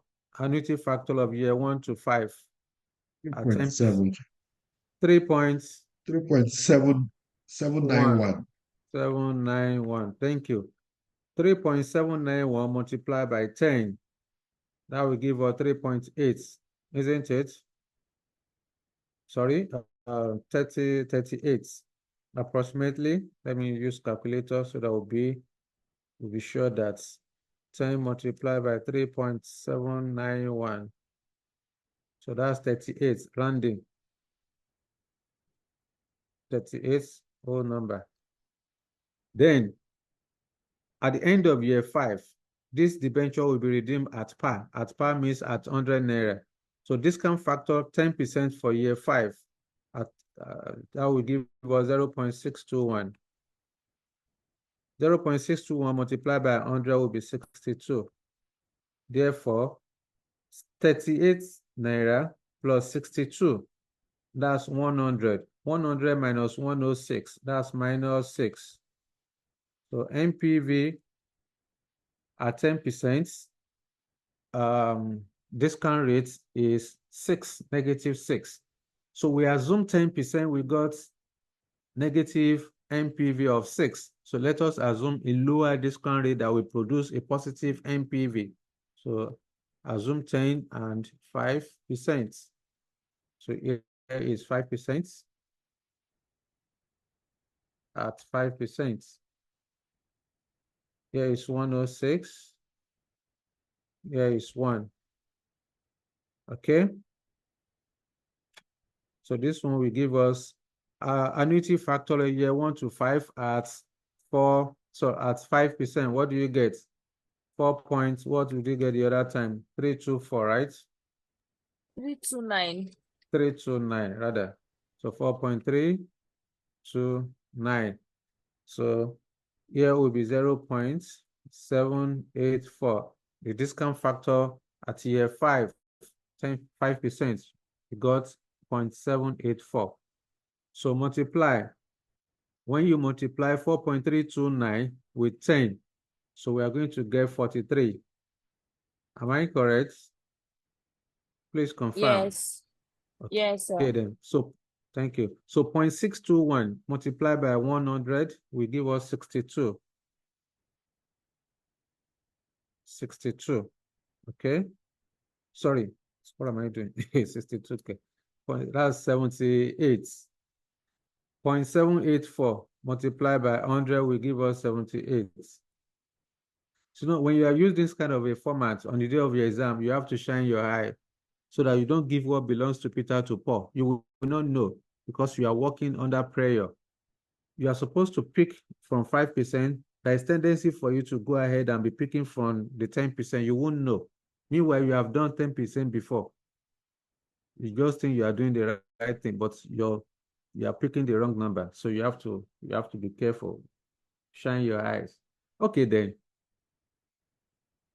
I would then say 43 plus 78 equal minus 106 equal 15 positive.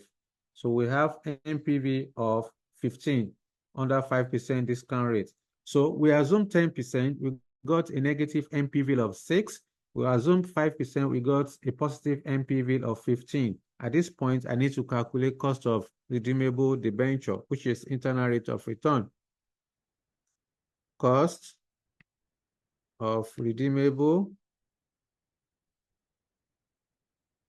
debenture, KD. So I would then say KD, which is internal rate of return, is equal to lower discount rate plus NPV of the lower divided by NPV of the lower plus NPV of the higher multiplied by higher minus the lower discount rates equal. We assume 5 and 10%. 5% is lower. Therefore, 5 plus NPV of that 5% is 15 naira divided by 15 plus NPV of higher, which is 6. all of this, multiply by higher of 10 minus lower of 5. Final answer, I would then say 15 divided by 21 equal, multiply by 5 difference equal, plus 5 equal 8.6%. Here is 8.6%. The cost of redeemable debenture is 8.6%, approximately 9%. 9%. KD is approximately 9%. So that's it. This is how to calculate cost of redeemable debenture. Let me know if you have any concern on our calculation on this particular question. Just for the next illustration to come with the tax component. Oh, okay then. No worries. Yeah, for this redeemable debt. Yeah. Okay. So let me switch. Let me check first if a question that has to do with where you have tax. Let me stop sharing this. Okay. Redeemable. All right.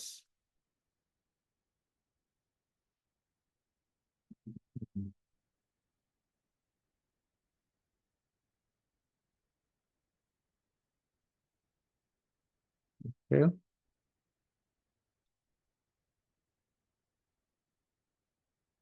Let me search under cost of debts so that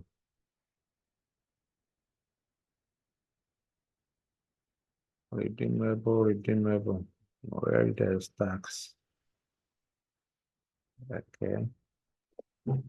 9%, that's it. Okay. Let's solve this question. Let me see. It's my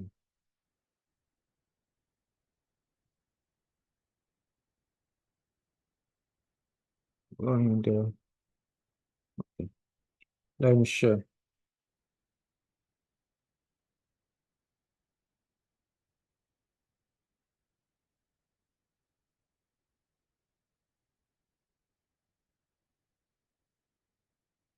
So let's quickly look at this example number 2. Let me read for you. Ronaldoli PLC has an 8% redeemable debenture currently quoted at 103 Naira as at today, 28th December 2018. The debenture will be redeemed at par on 1st January 2022. The company has a policy of paying debenture interest every 31st December. What is the company's cost of debenture?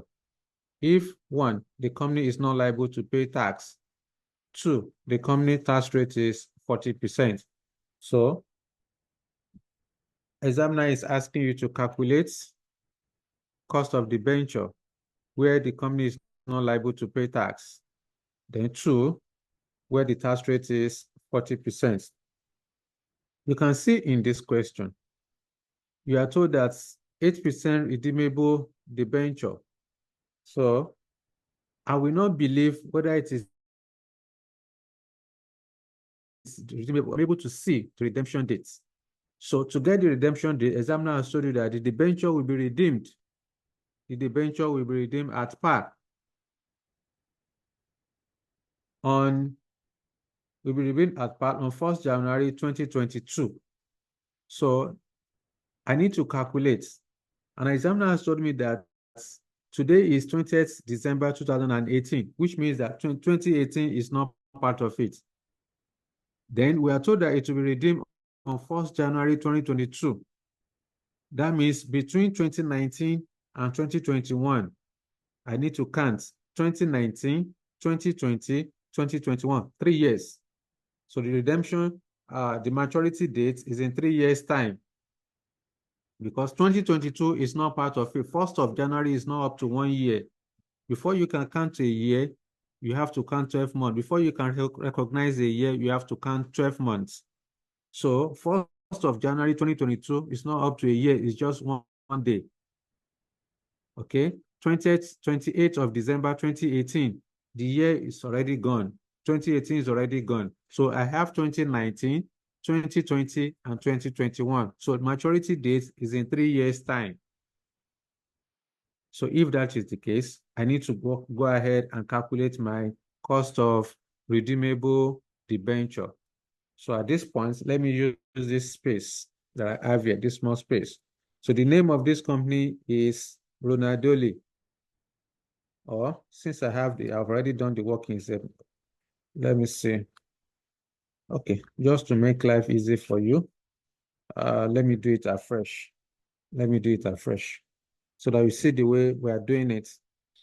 Okay, then. So examiner is asking us to calculate to calculate cost of debenture where the company is not liable to pay tax. Oh, sorry. This is 10:46, 10:47. We have 13 minutes. Okay. I will still need to explain to you the market value of preference share, market value of debts. Then I also need to explain to you types of debts, traded and non-traded debts. So let's maximize the remaining minutes that we have. So if that is the case, let me just use, let me explain to you what we are going to do in this question. So I want to calculate the same way we calculated the cost of redeemable debenture in the question we just saw from Emory PLC. Is the same way we are going to do it for this one. Only that in the first one, we are told that the company is not liable to pay tax. What am I supposed to do? I will go into the question. I need to determine the present value of the current value of the debenture. How do I get the present value of the current value of the debenture? First thing first, I need to get the current value. The current value of the debenture is 103 naira because we are told that it is quoted at 103 naira. That is the current value. I will only put this 103. I will only put it down if the company has paid interest. If the company has paid the interest expense. But if the company has not paid the interest expense, I need to go and make adjustments. I need to go and deduct the interest expense from the market price of the debenture. So we're now told that the company, the debenture will be redeemed at par on 1st January 2022. The company has a policy of paying interest, debenture interest every 31st of December. So as far as 2021 is concerned, if today is 2028, so it is assumed that the company has not paid the debenture interest. It is assumed that the company has not paid the debenture interest. So if the company has not paid the debenture interest, therefore, I need to go and deduct the interest expense from the current quoted price. The quoted price is 103 naira. The coupon rate on this debenture is 8%. Therefore, for me to get the X-int price, to get the X-int price, I need to calculate the X-int price. Remember, we said X-int price is equal to cum int price minus the interest. That space is short. So the X-int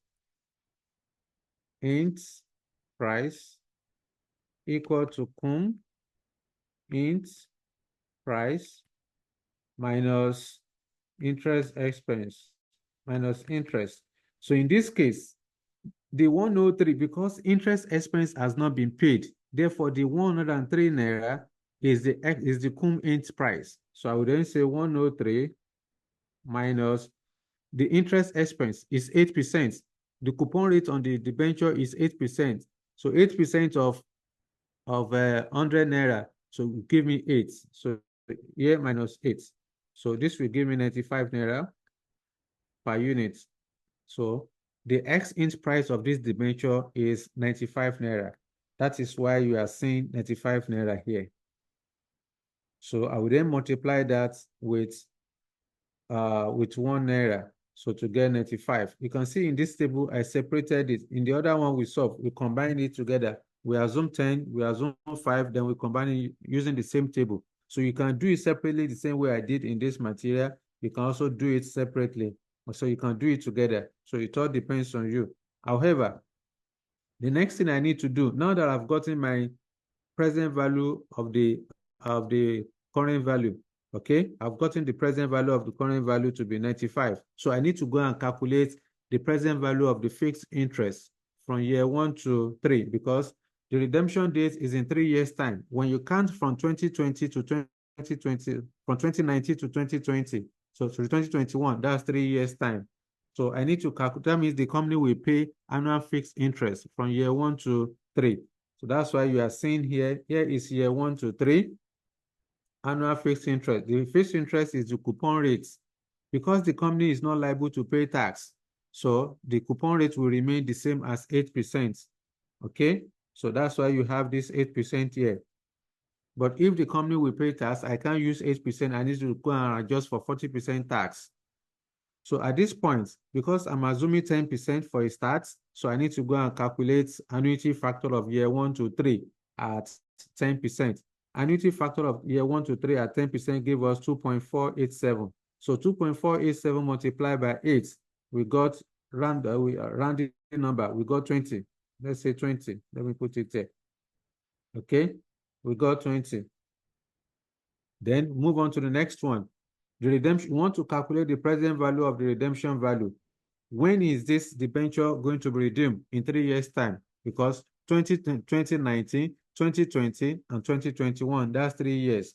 So discount factor at year 3, discount factor for year 3 at 10% will give us 0.751. 0.751 multiplied by 100, that's 75.1. When you round it up, that's 75. So 75 minus 75 plus 20, that's 95. 95 minus 95, that'll give us 0. At this point, I've gotten my cost of redeemable debts. Why? Because remember, when you did performance management, we said that internal rate of return is the rate that equates NPV to 0. So since my NPV, since I assume 10%, and this 10% produce 0 NPV, it means that the cost of debt, the cost of redeemable debenture is equal to 10%. It means the cost of redeemable debenture is 10%. Had it been this number, this NPV is not 0, maybe it's 5 or it's 2 or it's 1. That means I need to assume another discount rate that will give me a positive or negative NPV. Then I will now put it in the formula. But because I assume 10% and this 10% gave me a 0 NPV, it means that the cost of redeemable debenture is 10%, where the company is not liable to pay tax. So look at my explanation here, where the assumed discount rate for calculating NPV produce a 0 NPV. Such discount rate is the cost of redeemable debenture, that is internal rate of return, since IRR is the rate that equates NPV to 0. So that is for that. Do nothing. Once you get 0 NPV, do nothing. That rate that you use, that you assume to get a 0 NPV is your internal rate of return, or yield to maturity, or cost of redeemable debenture. Now, the second part of the question says that we should calculate cost of debenture where the tax rate is 40%. So in this case, since tax rate is 40%, I will still do the same thing. My current value will still remain as 95. This will still remain as 95, but my annual fixed interest cannot be 8 again. So I need to make adjustment. So I need to go and calculate post-tax interest. Post-tax interest. The post-tax interest is also called after-tax interest. So how do you calculate your after-tax interest? It is simply interest multiplied by 1 minus tax rates. In this case, my coupon rate is 8%. Just put 8. Tax rate is 40%. 1 minus 0.4. Therefore, my post-tax interest will then be equal to 8 into 0.60. So this should give us a 5.4. What do you get? 8 multiplied by 0.6. That's 4.8. Here is 4.8. So this 4.8 is what the company will pay to the debenture holders. Okay, that's the 4.8 the company will pay to the debenture holders every year. 4.6. Look at where there was no tax. The annual fixed interest is 8, but where there is tax, the annual fixed interest is 4.8. So once I get that 4.8, I will calculate annuity factor. I can assume 10% to start with. So I will then say 4.8 multiplied by, let me go down there. I think I have it there. So it's already here. So the 95 remains the same. So I've made adjustment for my annual fixed interest, which is 4.8. Then I will multiply with the here I'm assuming 5%. I'm assuming 5%. So if I assume 5%, so annuity factor of year 1 to 3 at 5% is 2.723 multiplied by 4.8. That produced 13.1, or rounding, just say 13. Then at the final year, I redeemed the debenture at 100 naira. So at 5%, discount factor for year 3 is 0.864. 0.864 multiplied by 100, that will give us 86.4. Okay, when you add everything together, then you less 95, we got 4.5. 4.5 is positive. You keep it on one side. Then, because you assume 5%, and this 5% produce a positive NPV of 4.5. So I need to increase the discount rates in order to get a negative NPV. Therefore, we want to assume 10%. So when I assume 10%, the figures still remain the same. 95, 95, 4.8. So I need to calculate annuity factor of year 1 to 3 at 10%. So this produced 2.487. 2.487 multiplied by 4.8, we got 11.9. Finally, redemption value, which is 100 naira because you are redeeming at par. So discount factor at 10% for year 3 is 0.751. 0.751 multiplied by 100 will give us a 75.1.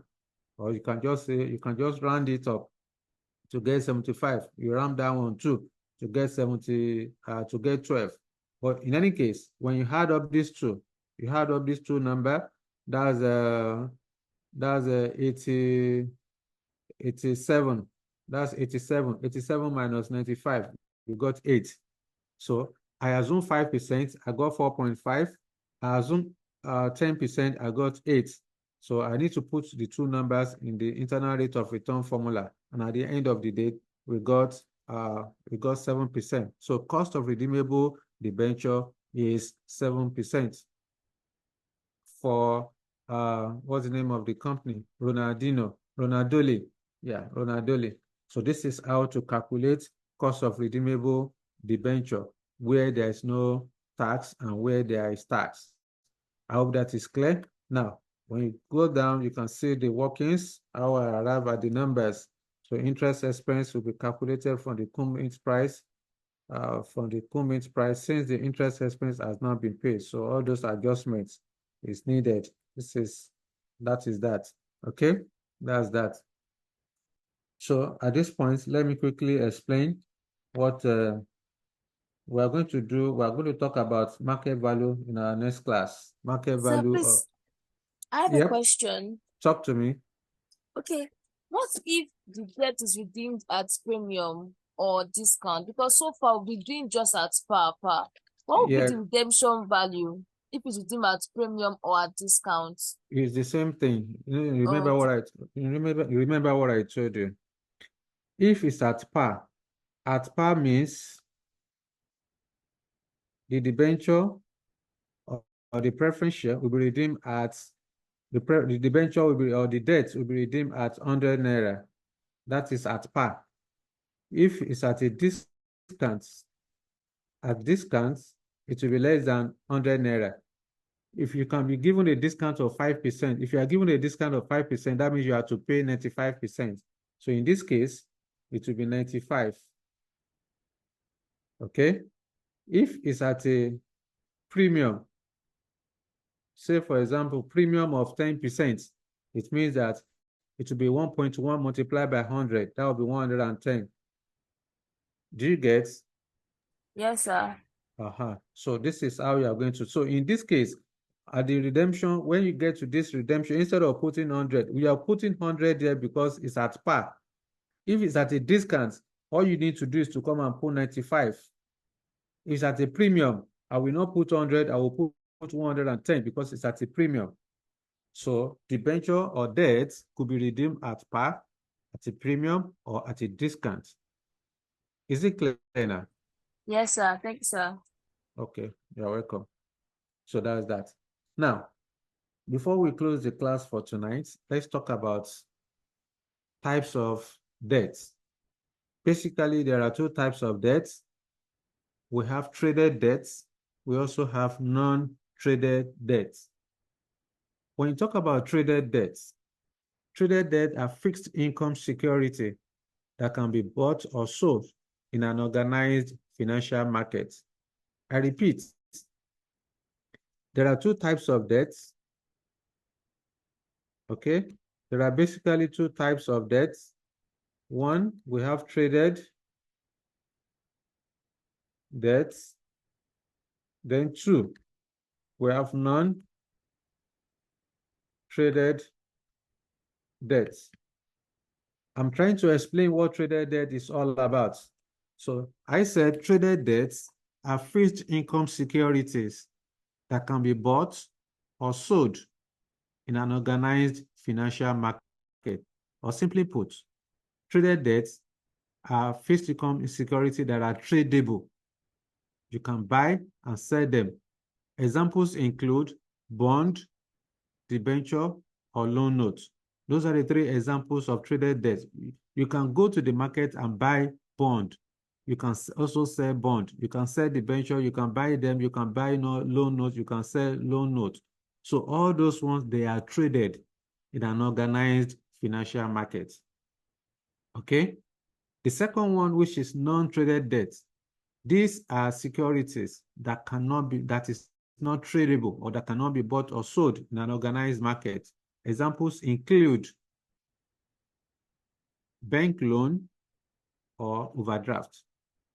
I repeat, non-traded debts are securities that cannot be bought or sold in an organized market. They are security that are not tradable. Examples include bank loan and overdraft. So like I said, e.g., bond, debenture, then loan notes.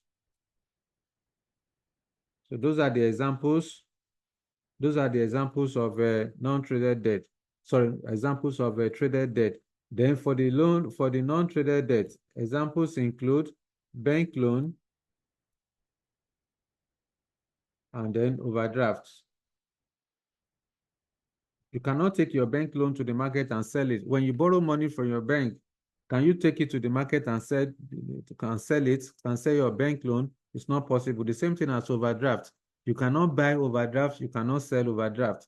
But bond, you can buy it, you can also sell. For example, recently the federal government of Nigeria said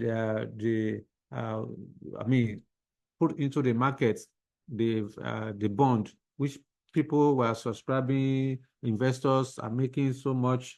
I think around the 20-something% or thereabouts was the interest rate on that. So people were subscribing for the bond, you know. So if you as an investor, if you need money, you can take that particular security to secondary market and dispose it off.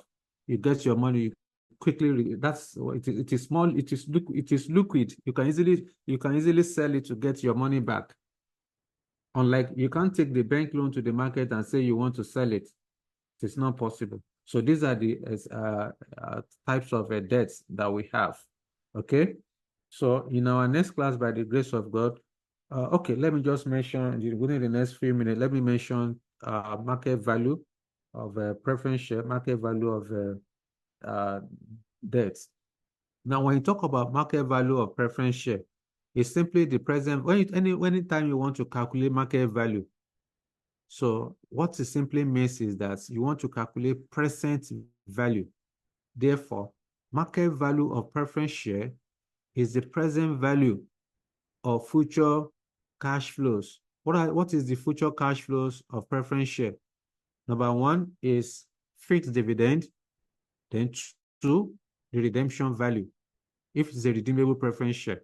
So the market value of redeemable preference share is the present value of future cash flow, including dividend, fixed dividend, and the principal repayment discounted at the cost of the preference share.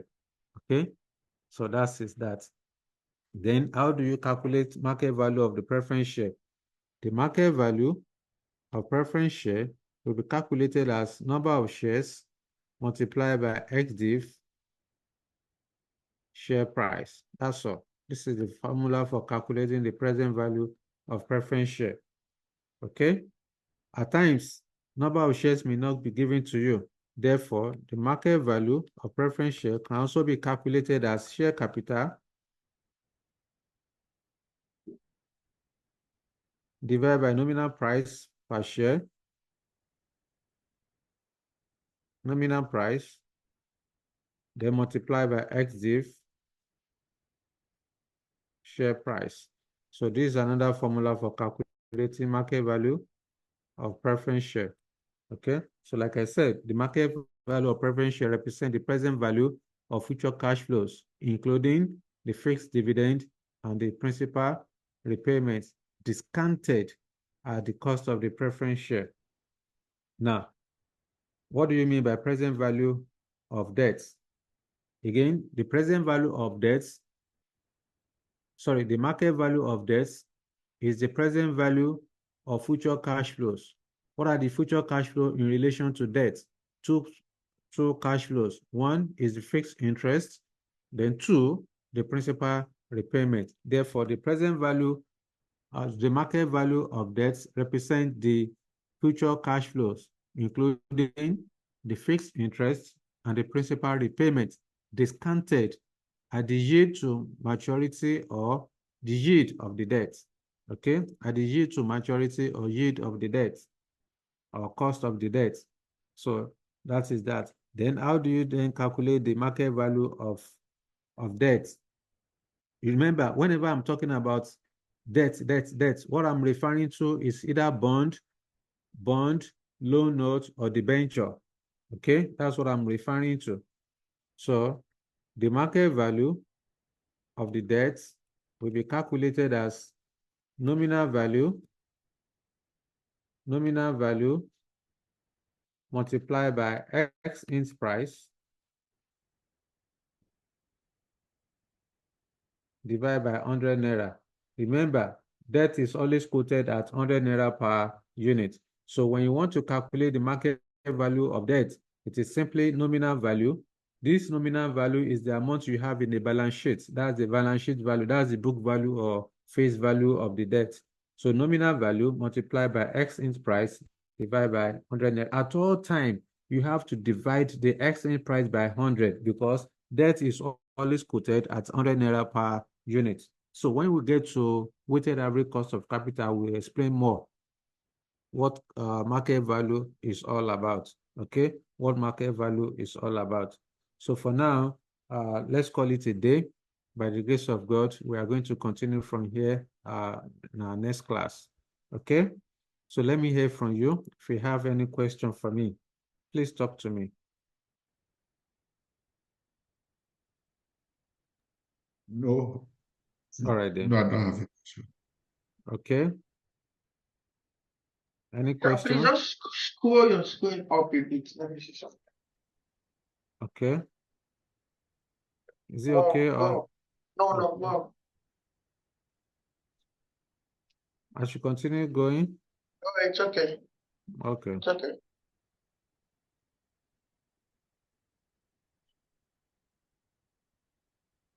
Okay. All right. Okay then. So any question? All right. So in the absence of no further question, thank you guys for your time and understanding. I will see you again next time by the grace of God. Good night.